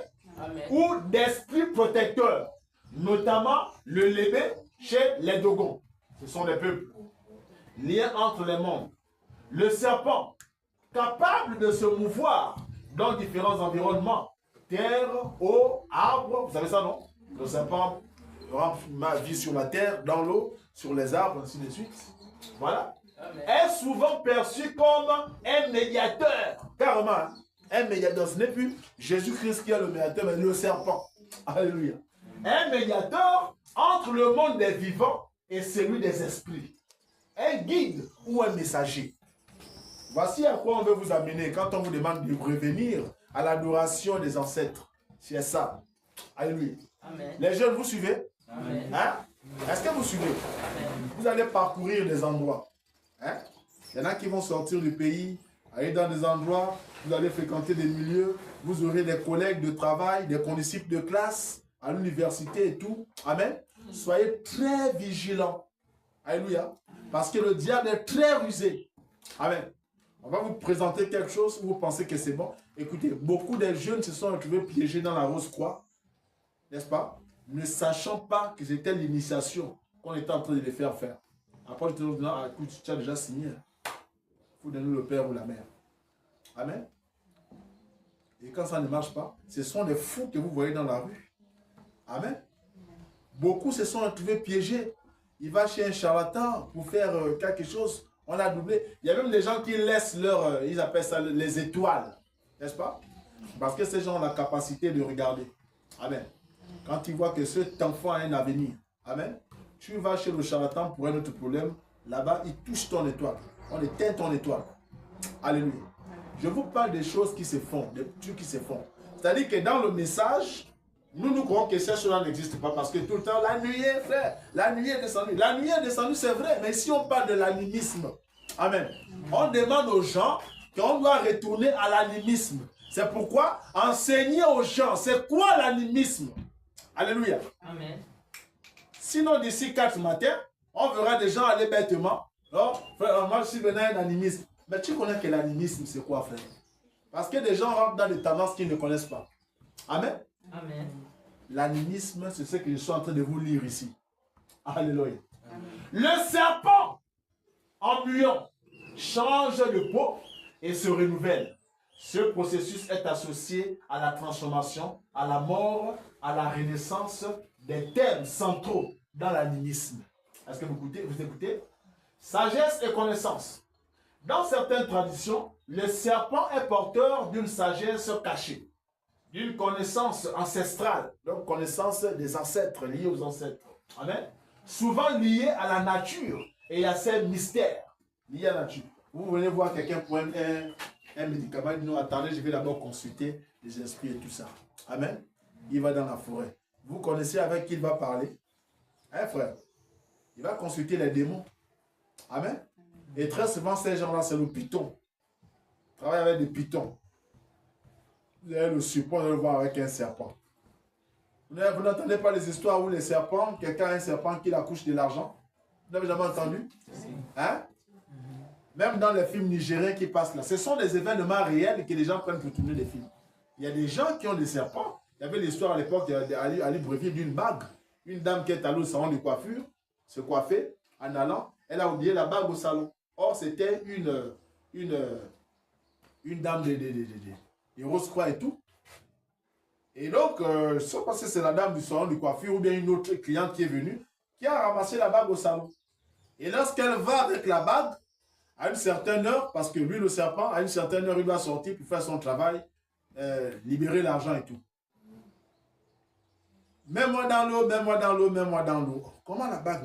On prend la bague, on met dans l'eau. Un serpent. Amen. Et la dame avait su, la dame est venue récupérer sa bague. Alléluia. Beaucoup de gens qui voient, même les pasteurs qui ont des serpents. Amen. Pour la séduction. Il y a des femmes, vous voyez, une femme, sans mari, sans enfant, et elle a le serpent. Amen. Les gens pensent que ce sont des sujets, mais c'est ça. Branham a péché sur démonologie, domaine physique, n'est-ce pas? Amen. Démonologie, domaine religieux. Quand vous écoutez démonologie, domaine physique, là, n'est-ce pas? Branham parle de tout ça. Il parle des démons, comment ils agissent dans le spirituel, ainsi de suite. Mais nous avons cru que comme nous connaissons le message, chaque fois on doit prêcher seulement Dieu dans la chair. Dieu dans, tous les jours, tous les mois, c'est Dieu dans la chair. Dieu dans la chair. Dieu dans la chair, c'est tout. Amen. Il n'y a pas que ça.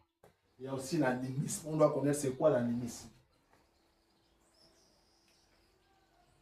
Ici, on a des exemples. Mon frère, exemple de culte serpentaire. Vous voyez, culte du serpent.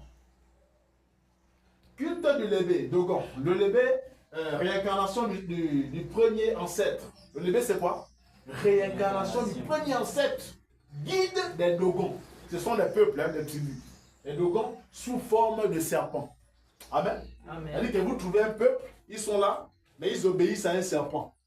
Alléluia. Parce qu'ils pensent que c'est leur ancêtre. Serpent à plumes, mésopotamique. Quetzalcoatl, Aztèque, Caculcan, écoutez, tous ces thèmes-là. Maya, les Mayas, vous êtes à l'école, on ne vous a pas appris, non? Les peuples Mayas, hein? Les tribus Mayas. Vous n'avez pas appris ça? Sont des dieux serpents à plumes. Alléluia. Amen. Symbolisant la création, la sagesse et la royauté. Esprit des eaux, les Nagas, ça c'est en Asie. Et vous voyez que c'est plusieurs peuples sur la terre, amen, qui adorent le même Dieu, mais sous d'autres appellations. Est-ce que vous suivez? Hein? Parce qu'on va arriver en Afrique, on va nous citer les Mami Wata. Hein?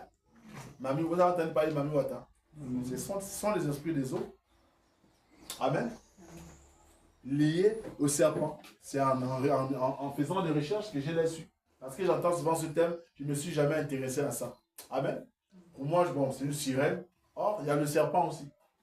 Les Nagas, génies des eaux, présentés comme des serpents à tête humaine, gardent les trésors de la terre. Ça, ce sont les croyances de ces gens-là. Serpent et ancêtres, Afrique, ok. On est arrivé en Afrique. Chez les Zoulous on les trouve en Afrique du Sud. Hein? Chez les Zoulous et les Détinéos, certaines espèces de serpents sont considérées comme des demeures d'esprit ou d'ancêtres. En résumé, le serpent est un symbole puissant dans l'animisme, porteur de significations multiples, donc il a plusieurs significations, liées à la nature, aux esprits, à la mort et à la renaissance. Sa présence dans les mythes et les rituels témoigne de la vision du monde animiste, où tout est interconnecté et animé par des forces spirituelles. Amen. Amen. Voici le monde de l'animisme. Amen. Monde dans lequel les animistes veulent nous amener, nous disant que, écoutez, le christianisme a aliéné l'Afrique. Nous devons retourner à l'animisme. L'animisme, c'est l'idolâtrie. Amen. C'est la religion de Nimrod. C'est l'adoration des idoles. L'adoration des créatures au lieu du créateur. C'est ça, l'animisme. Amen. L'animisme est une adoration démoniaque. Alléluia. C'est l'adoration satanique qui commença à Babylone et qui a été introduite en Afrique par les colons. Alléluia. Les colons dont on nous dit qu'en réalité, ils ont apporté le christianisme. Or, c'est faux. Amen. Le christianisme est une vie. Alléluia. Amen. Le christianisme n'est pas une religion. Le christianisme, c'est pas beaucoup parler. C'est vivre la parole. Pour la première fois qu'on appelle les gens chrétiens, c'est à Antioche. Amen. Amen. Le christianisme commence à Antioche, avant la colonisation. Amen. Pourquoi ces gens sont appelés? Et qui sont ces gens? Mais ce sont les gens qui marchaient avec Jésus, les pierres. Amen. Les pierres, les Paul. Les gens ont regardé en eux, ils ont vu que ces gens-là se comportaient comme Christ. Et on leur a appelé chrétiens. C'est pour la première fois qu'on appelait les gens chrétiens. Amen. Or, ces colons qui étaient venus coloniser l'Afrique, ils ne marchaient pas, ils ne vivaient pas comme Christ. Amen. Amen. C'était des démoniaques, c'était des hommes mystiques. Amen. C'était des francs-maçons. Les colons là qui étaient venus avec la Bible, amen, c'était des francs-maçons. C'est eux qui ont amené la franc-maçonnerie en Afrique. C'est eux qui ont amené le système où, pour être un directeur, pour être un grand, pour être un PDG d'une entreprise, tu dois rentrer dans une secte. C'est eux. Amen. Nous avons vu, je crois c'est en 2009 ou quoi, lorsque le président devait être intronisé. Ce sont les Blancs, non? N'est-ce pas? C'était passé en direct. Les francs-maçons qui sont venus l'introniser. Amen. Alléluia. En Afrique, je dis bien, ok, l'Afrique. En Afrique, un des centres, ok, un des centres de culture du serpent était le royaume du Dahomey, dans le Bénin actuel. Amen. Amen. Le Bénin. Alléluia. Mais le culte de ce python, quel serpent? Le python. Le culte de ce python semble avoir eu une origine étrangère. Vous suivez? une origine étrangère, c'est-à-dire qu'elle est venue d'ailleurs, introduite vers 1725 depuis le royaume Oueda. Au moment de sa conquête par le Dahomey, il s'agissait d'une divinité serpent nommée le Dangbi ou Dangbe, qui était un dieu bénéfique de la sagesse et du bonheur, selon eux. C'est pourquoi aujourd'hui, si tu veux avoir la sagesse et le bonheur, on va te dire que viens, on va t'introduire. Amen. Et quand tu vas aller, ce serpent va te chier de l'argent. Alléluia. Je vois même sur Facebook, il y a des gens qui font souvent des publicités. Oh non, les portefeuilles magiques, ainsi de suite. On te donne un portefeuille chaque 24 heures, tu ouvres, il y a l'argent. Tu dois finir ça avant 24 heures. L'argent là qui tout. Hein, frère? C'est un démon qui te produit cet argent. Alléluia. Nous parlons ici de la démonologie. Et c'est important, surtout pour vous, les plus petits. Parce que nous, vos parents, nous sommes déjà affermis, rusés. Alléluia. Le diable ne peut plus nous avoir. Amen. Et c'est important pour vous, là, les jeunes. Voilà. Bénéfique de la sagesse et du bonheur, associé avec les arbres et l'océan. À Ouida, son centre principal, il y avait un temple du serpent occupé par une cinquantaine de ces animaux. Vous suivez? Amen. Tu es un python. Monte. Ok. Tu es un python même par accident, était punissable de la mort. Mais au XIXe siècle, cette peine était remplacée par une amende. Le Dangbi avait de nombreuses épouses qui, jusqu'en 1857, prenaient part à une procession interdite aux profanes. Montez.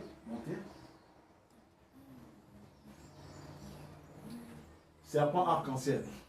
Le serpent arc-en-ciel était appelé Aïda Wedo. Hein? Si tu vois un concept de classe qui parle d'Aïda Wedo, hein?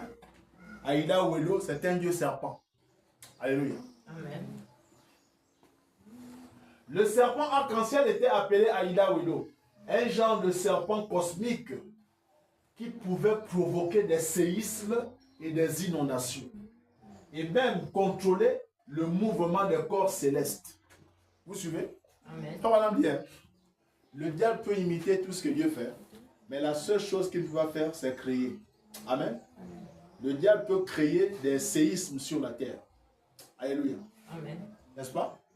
Quand Dieu lui donne la permission d'aller tenter Job, n'est-ce pas?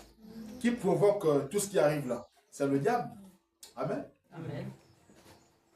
Le dieu arc-en-ciel des Ashanti avait aussi la forme d'un serpent. Son messager était un type de boa. Mais seuls certains animaux étaient sacrés et non toute l'espèce. Alléluia. Amen. On monte. Voilà. Dans la mythologie d'Afrique de l'Ouest, en général, Aïda Wedo soutiendrait le ciel. Blasphème. Vous voyez les croyances? Donc un serpent qui soutient le ciel. Et les gens sont vraiment connectés à ça. Les gens sont respectueux à ça. Amen. Amen. Religion de la diaspora africaine. Cette croyance s'est répandue dans le Nouveau Monde. Cette croyance, ça fait quoi? Elle s'est répandue dans le Nouveau Monde. C'est pourquoi on la retrouve aujourd'hui partout. Écoutez, les gens adorent des choses qu'ils ne connaissent pas. Hein? Un enfant qui est né hier là en 99 ou 98, tu vois, Zambika. Toi, tu connais Zambika, non? Tu connais Aïda Wedo? Hein? Dans le vaudou haïtien, le créateur, Loa, d'Ambala, est représenté comme un serpent. Son épouse, Aïda Wedo, était le serpent arc-en-ciel. Les Sibi sont un type de Loa serpent dans le vaudou haïtien. Écoutez, notre sujet c'est quoi? Les dieux serpents dans la religion babylonienne et dans l'animisme. Amen. Amen. Nous avons déjà vu dans la religion babylonienne comment le serpent était adoré. Amen. Et nous avons vu que ce culte s'est propagé dans le monde entier. Alléluia. Amen. Et jusqu'en Afrique. Là, nous sommes déjà en Afrique chez nous. Amen. Voilà. Les simis sont un type de loi serpent dans le vaudou haïtien. Ils sont associés à l'eau et on pense parfois qu'ils agissent comme des psychopompes au service de papa, je dis bien, de papa Legba. Ils connaissent toutes ces choses-là. Amen. Quand je lis là, si quelqu'un suit, ils connaissent toutes ces choses-là. C'est pratiquant. Exemple artistique. Awa Meroït a commenté un pot de terre cuit conservé au musée d'Ashimota School dans l'actuel Ghana. Là, on est là au Ghana. Amen. On était au Bénin. Là, vous voyez que c'est un mouvement qui s'est répandu dans pratiquement toute l'Afrique. Amen. Et lorsque j'étais sur le net, en fait, c'est le monde entier. Parce que j'ai vu jusqu'en Amérique. L'Amérique du Nord, la Chine, l'Inde. Vous savez que les Indiens adorent le serpent, le cobra et tout. Même leur point qu'ils mettent là pour les femmes. Hein? C'est un mouvement qui, en fait, la religion de Nimrod a envahi toute la terre. Amen. Et c'est cette religion qui est appelée aujourd'hui l'animisme. L'animisme, c'est simplement le culte des ancêtres et le culte de la nature. C'est tout. Amen. Les ancêtres qui sont vénérés sous forme de serpents et plusieurs choses. Ils peuvent tromper le monde, mais ils ne peuvent pas nous tromper. Amen. Parce que nous sommes sous nos gardes. Alléluia. Voilà. La légende, cette créature, ok, d'accord. Laissez un peu là. Le ciel à la recherche de Dieu. Ok, monte. On va aller sur le. Attends. Les 3 premiers serpents dans le Dieu. Ok, monte. Pour les habitants, descends un peu là, frère, excuse-moi. Hein. Pour les habitants du Dahomey, le Dahomey c'est le Bénin actuel. Hein. Pour les habitants du Dahomey, l'esprit du serpent devait être craint, car il ne pardonnerait jamais. Il croyait que ces esprits pouvaient se manifester dans tout objet long et souple, comme une racine de plante ou le nerf d'un animal. Il l'assimilait aussi au cordon ombilical, ce qui en faisait un symbole de la fertilité et de la vie. Mami Wata. Mami Wata est un esprit de l'eau, ou une classe d'esprit associée à la fertilité et à la guérison. Vous écoutez? Amen. Donc, quand toi tu pars chez un ganga, tu es malade. Amen. C'est moi très bien. Hein? Alléluia. C'est-à-dire que tu es malade, tu vas chez le ganga chercher la guérison. Amen. L'esprit qu'il va invoquer pour soi-disant te guérir, c'est Mami Wata. Alléluia. Amen. Hein? Mami Wata est un esprit de l'eau ou une classe d'esprit associée à la fertilité. Donc les gens qui cherchent à mettre au monde une femme qui ne fait pas d'enfants, ils vont chercher les enfants chez les Nganga. Amen. C'est l'esprit là qu'on va invoquer. Ce sont les esprits là, les Mami Wata. Liés à la fertilité et à la guérison, généralement représentés comme une femme tenant un grand serpent. Alléluia. Je vais même tirer l'image là, c'est dans un autre PowerPoint. Ou avec le bas du corps d'un serpent ou d'un poisson. Elle est vénérée. Elle est quoi? Vénérée. Elle est vénérée en Afrique occidentale, centrale et australienne. Et australe plutôt. Ainsi que dans la diaspora africaine. Alléluia. Mami Wata. Vénérée en Afrique centrale. Donc quand on vous demande de revenir au culte des ancêtres, revenir à la tradition, amen, c'est l'adoration de les Mami Wata et pas mal de choses qu'on a citées en haut. Alléluia. Amen. Dans le vaudou, le serpent occupe une place symbolique importante. Amen. Le vaudou, c'est une tradition que vous trouvez en Haïti et trop au Bénin. Amen. Nous n'avons pas peur de parler de ces choses parce que nous sommes mandatés pour parler de ça. Alléluia. Amen. Jésus a dit ce que je vous dis dans le secret, dites-les sur le toit, en public. Alléluia. Amen. Hein? Dans le vaudou, le serpent occupe une place symbolique importante. Souvent associé à des divinités et des esprits, Loa. Le plus connu est probablement Dambala Wido, que nous avons vu tout à l'heure. Hein? Amen. Un Loa serpent considéré comme l'un des plus anciens et des plus puissants. Dambala Wido. Amen. C'est un démon qui était vénéré depuis Babylone là-bas. Amen. Amen. Seulement, chaque fois que c'est-à-dire que chaque fois que ces gens-là amènent ce culte dans une certaine région, amen, le nom change. Si vous partez en Amérique, on n'a pas l'appeler Dambala Wido, c'est un autre nom que vous allez trouver là-bas. Si vous allez en Inde, ce n'est pas Dambala Wido, c'est un autre nom. Amen. Amen. C'est toujours le culte babylonien, mais sous un autre angle. Alléluia. Voilà, il est considéré comme l'un des plus anciens et les plus puissants. Symbole de sagesse, de fertilité et de connaissance. Il est souvent représenté par un serpent ou un arc-en-ciel et est associé à l'eau et à la terre. Symbolisme du serpent dans le vaudou. Dambala Wido, il est le dieu serpent principal. Symbole de sagesse, donc ça veut dire que le vaudou est focalisé, est basé, est enraciné, amen, sur l'adoration simplement des serpents. Il est le dieu serpent principal, symbole de sagesse, de connaissance, de fertilité et de sexualité. Amen. Les gens qui partent chez les bons frères, descends un peu. Les gens qui partent, quand j'arrête, vous arrêtez. Hein? Les gens qui partent chez les charlatans ou ce n'est pas des gens pour chercher des femmes ou des maris. Amen. Amen.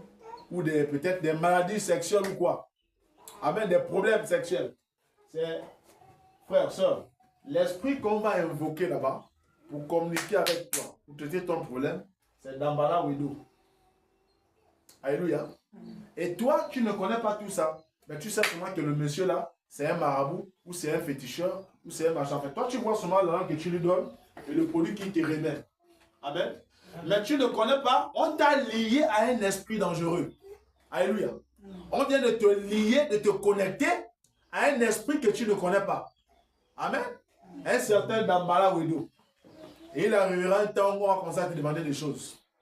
On va te dire, si tu ne donnes pas, il y aura des conséquences. Les conséquences, c'est quoi? C'est cet esprit qui va s'en occuper de toi.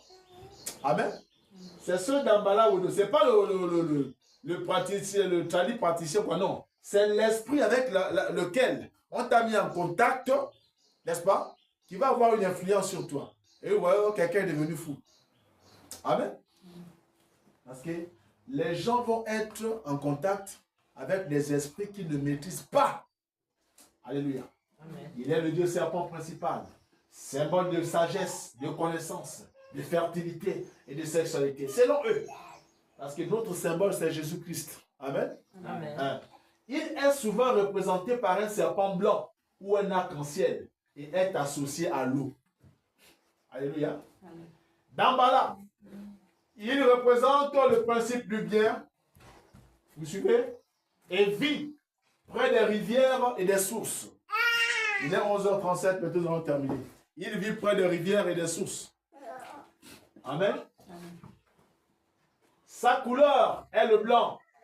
Et il demande des offrandes de cette couleur. Œuf, farine. Quelles sont les offrandes qu'il demande? L'œuf et quoi? La farine.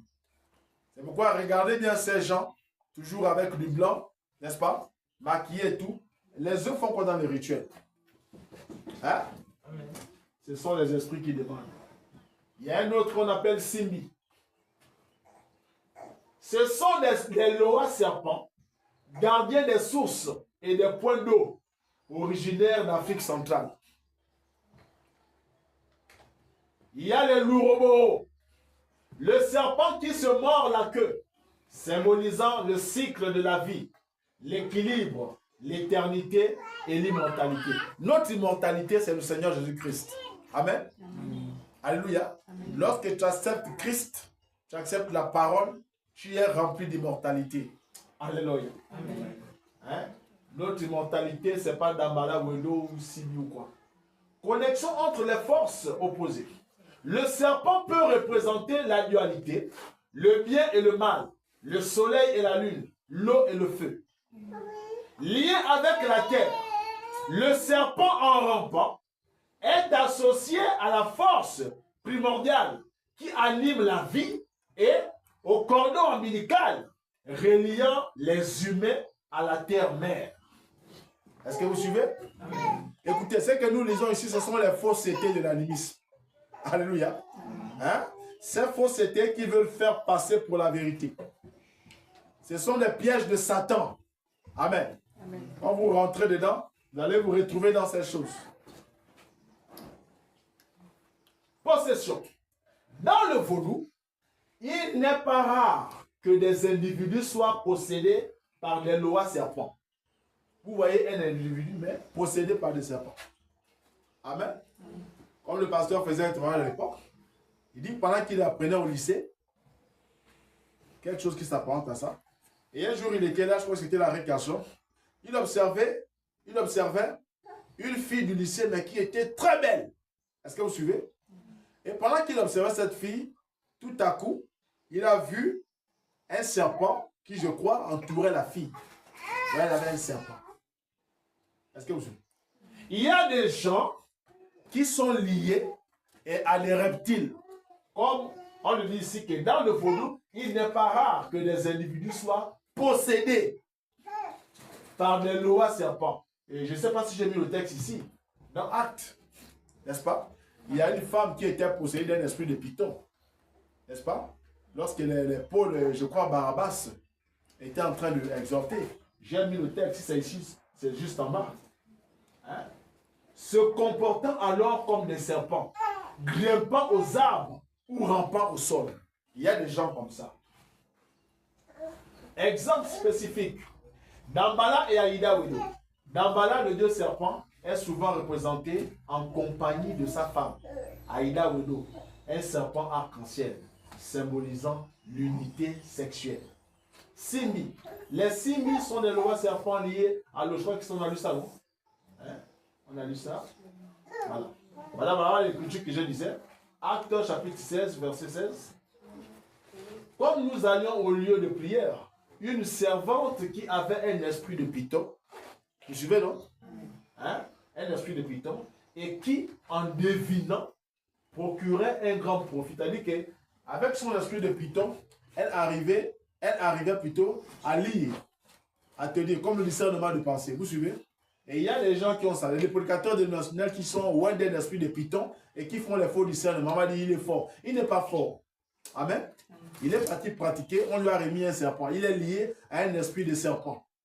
Amen. Et c'est ce Maha qui lui permet de faire, parce que, comme Branham a fait le discernement de pensée, aujourd'hui, tout le monde veut faire le discernement de pensée. Alléluia. Amen. Mais le diable peut imiter tout ce que Dieu fait, sauf la création. Elle avait un esprit de python, et qui, en devinant, procurait un grand profit à ses maîtres, vint au-devant de nous, et se mit à nous suivre, Paul et nous. Elle criait, ces hommes sont les serviteurs de Dieu, très haut, et ils vous annoncent la voie du salut. Elle fit cela pendant plusieurs jours. Paul, fatigué, se retourna et dit à l'esprit. Paul y a qui? À l'esprit. Donc c'était un esprit. Je t'ordonne au nom de Jésus-Christ de sortir d'elle. Et il sortit à leur même. Amen. Amen. Temple de Python. À Ouéda, au Bénin, le temple de Python est un sanctuaire vaudou où les pythons sacrés sont vénérés. Les pythons sont quoi? Vénérés. Donc, Romain avait raison là-bas. Quand on a dit que non, ces gens-là, ils sont devenus fous, ces sages, et ils ont changé la vérité de Dieu en mensonge, n'est-ce pas? Amen. Représentant le Dieu adorable, n'est-ce pas? Prenant des images plutôt des reptiles, n'est-ce pas? Vous les remplacez par le Dieu adorable. Ils sont vénérés, témoignant de l'importance du serpent dans le culte. Ah, c'est au Bénin, hein? C'est un pays africain. Ça, c'est maintenant en Europe. On va pas aller là-bas. Attends. Voilà. Je pense qu'on a fait le tour de la question. Monte un peu. Monte. Et quand je dis monte, c'est comme ça. Je veux dire un peu plus bas. Regardez plus bas. Voilà, attends. Que signifie le serpent dans le vaudou? Vous pouvez poser la même question sur Google. Hein? Que signifie le serpent dans le vaudou? On croit que les serpents incarnent des esprits et des divinités et sont respectés comme intermédiaires entre le monde spirituel et physique. Dans les cérémonies vaudou, les serpents sont souvent honorés et manipulés avec beaucoup de soin et de révérence, car ils sont considérés comme l'incarnation de l'énergie spirituelle et des connexions divines. Carrément. Que représente ce serpent dans le vaudou? Je crois que c'est là. Ok. Dambala. Dambala. Je lis bien. Dambala ou Dambala est l'esprit vaudou de la fécondité, de la bonté et de la connaissance symbolisée par la couleuvre. La couleuvre, c'est un serpent au ciel. La couleuvre ou le boa. Vous suivez? Hein? Voilà. Montez un peu. Je pense qu'on en a introduit. Hein? On a parlé du temple de vaudou, tout ça.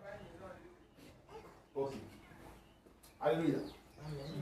Donc, vous comprenez qu'en parlant des faussetés de l'animisme, amen, la fausseté, la grande fausseté de l'animisme, c'est de nous amener à adorer les idoles, amen, de nous amener dans l'idolâtrie, afin que nous puissions laisser, n'est-ce pas, le véritable Dieu adorable, qui est le Seigneur Jésus-Christ. Alléluia. Et en le faisant, le diable ne pourra que se réjouir, parce que lorsque vous êtes dans l'idolâtrie, vous adorez le diable sans le savoir. Amen. Amen. La fausseté de l'animisme, c'est de nous amener à adorer, n'est-ce pas, à nous introduire plutôt dans le culte des ancêtres, de la nature, de nous amener dans la religion de Cush, la religion de Nimrod. Amen. Voici ce qui se cache derrière l'animisme. C'est tout ce que nous venons de lire. Frères, sœurs, je continue à dire que vous, les plus petits, vous allez grandir. Amen. Amen. Vous allez voyager. Vous serez mariés à des hommes et à des femmes, à gauche, à droite. Amen. Amen. Prêtez attention à ces choses. Amen. Amen. Hein? Il faut bien connaître le partenaire ou la partenaire que tu voudras épouser. Amen. Amen. Bien faire une bonne étude sur cette personne. Est-ce que je ne suis pas en train de me lier avec une animiste ou un animiste? Amen. Amen. Et demain après demain, c'est après le mariage que tu vas découvrir. Hein? Alléluia. On va t'amener beaucoup de lois dans la maison. Amen. Amen. On va t'attacher beaucoup de cordes dans la maison. Tu ne sauras pas où ça quitte. Mais elle est animiste ou il est animiste. Amen. Aujourd'hui, même dans les églises, on a des animistes. Nous sommes arrivés à la fin. Amen. L'animisme, je voulais dire, est un piège mortel de Satan. Amen. L'animisme a commencé depuis Babylone, avec Cush. Alléluia. Qui a fait la passe à son fils Nimrod. Et c'est Nimrod qui est venu bien faire asseoir ces choses. Amen. Et nous avons vu que ce sont ces gens qui sont même adorés, parce que on a vu que Nimrod est finalement devenu quoi? Le père des dieux. Alléluia. Amen. C'était des grands francs-maçons. Amen. Les descendants de Cam. Les descendants de Satan. C'est eux qui ont introduit cette adoration satanique. Alléluia. Faites attention avec l'animisme. Le Dieu que nous devons adorer, c'est qui? Le Seigneur Jésus-Christ. Amen. Amen. Lorsque nous disons cela, ce ne sont pas que des mots. Amen. Amen. Le Seigneur Jésus-Christ est l'unique et le seul véritable Dieu. Alléluia. Amen. Amen. Tous ces gens-là, ces animistes-là, ils savent ça. J'ai vu un kémite hier ou avant-hier qui disait, il disait en public, si Jésus est le Dieu véritable, il faut que lundi, il me gonfle le pied, que je ne vienne pas ici. Dieu n'est pas comme ça.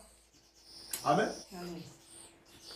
Il y a un prédicateur au Congo qui a dit, il croyait que William Branham est Dieu. Amen. Il a dit, si c'est Jésus-Christ qui est Dieu, que tout de suite, que je meurs. Frère, sœur, il est mort décomposé, comme un corps qui a déjà fait 4-5 jours. Est-ce que vous suivez? Dieu peut te frapper tout de suite, comme il peut te frapper dans 2 semaines, comme il peut te frapper. Dieu est libre de faire ce qu'il veut. Amen. Mais je n'ai jamais vu quelqu'un lancer un défi à Dieu et s'en sortir. Parce que les gens pensent quoi? Comme tu lances un défi à Jésus et rien ne t'arrive. Parce que tu dis que non, si Jésus est Dieu, il faut que je meure demain. Et demain, tu ne meurs pas. Je te dis que c'est bon, c'est passé, n'est-ce pas? Mais tu paieras de ça. Parce que Jésus répond toujours aux défis. Alléluia. Amen. Dieu, la seule chose qu'il n'aime pas, c'est lorsqu'on veut le soustraire, l'adoration. Amen. Madame dit que c'est la seule chose que Dieu ne blague pas avec. C'est pourquoi il a rejeté Satan du ciel. Parce que Satan s'est mis dans une posture où il voulait être adoré comme Dieu. Amen. Dieu a dit, écoute, je peux tout te permettre. C'est vrai que tu mets le sceau à la perfection. C'est vrai que tu es l'ange de lumière. C'est vrai que tu es beau. Je t'ai fait un peu plus supérieur aux autres. Amen. Amen. Mais ça, l'adoration, je ne blague pas avec. Amen. Amen. C'est pourquoi faites très attention. On peut avoir nos défauts. Amen. Amen. Nos erreurs. Alléluia. Mais lorsqu'il s'agit de l'adoration, quand tu veux prendre un être inférieur à Dieu pour faire de lui un Dieu, tu as déclaré la guerre directe avec Dieu. Alléluia. C'est pourquoi aucun animiste n'ira au ciel, sauf s'il se repent, croit, n'est-ce pas, en Jésus-Christ et qu'il soit baptisé au nom du Seigneur Jésus-Christ pour le salut. Amen. Pour que ses péchés soient effacés. Alléluia. L'animisme est une fausse chose. Amen. Et je vous dis ce matin, l'animisme, c'est l'un des plus gros mensonges du siècle. Amen. Amen. Le plus gros mensonge. C'est-à-dire que le piège de Satan, le plus gros piège de Satan contre l'humanité, c'est l'animisme. Amen. Amen. Il y en a qui passent, peut-être parce que c'est un joli mot quand on dit l'animisme. Les gens ne savent même pas c'est quoi. L'animisme, c'est simple. Amen. L'animisme, c'est l'adoration de tes ancêtres. C'est-à-dire qu'un matin, tu décides d'adorer tes ancêtres, peut-être que tu n'as jamais vu. Amen. Et d'adorer la nature. Alléluia. Amen. Tu commences à te mettre devant des statues, ainsi de suite, à pratiquer les charlatans et tout ça là. Amen. C'est ça, l'animisme, et c'est une fausse chose. Que le Seigneur vous bénisse. Amen. Amen.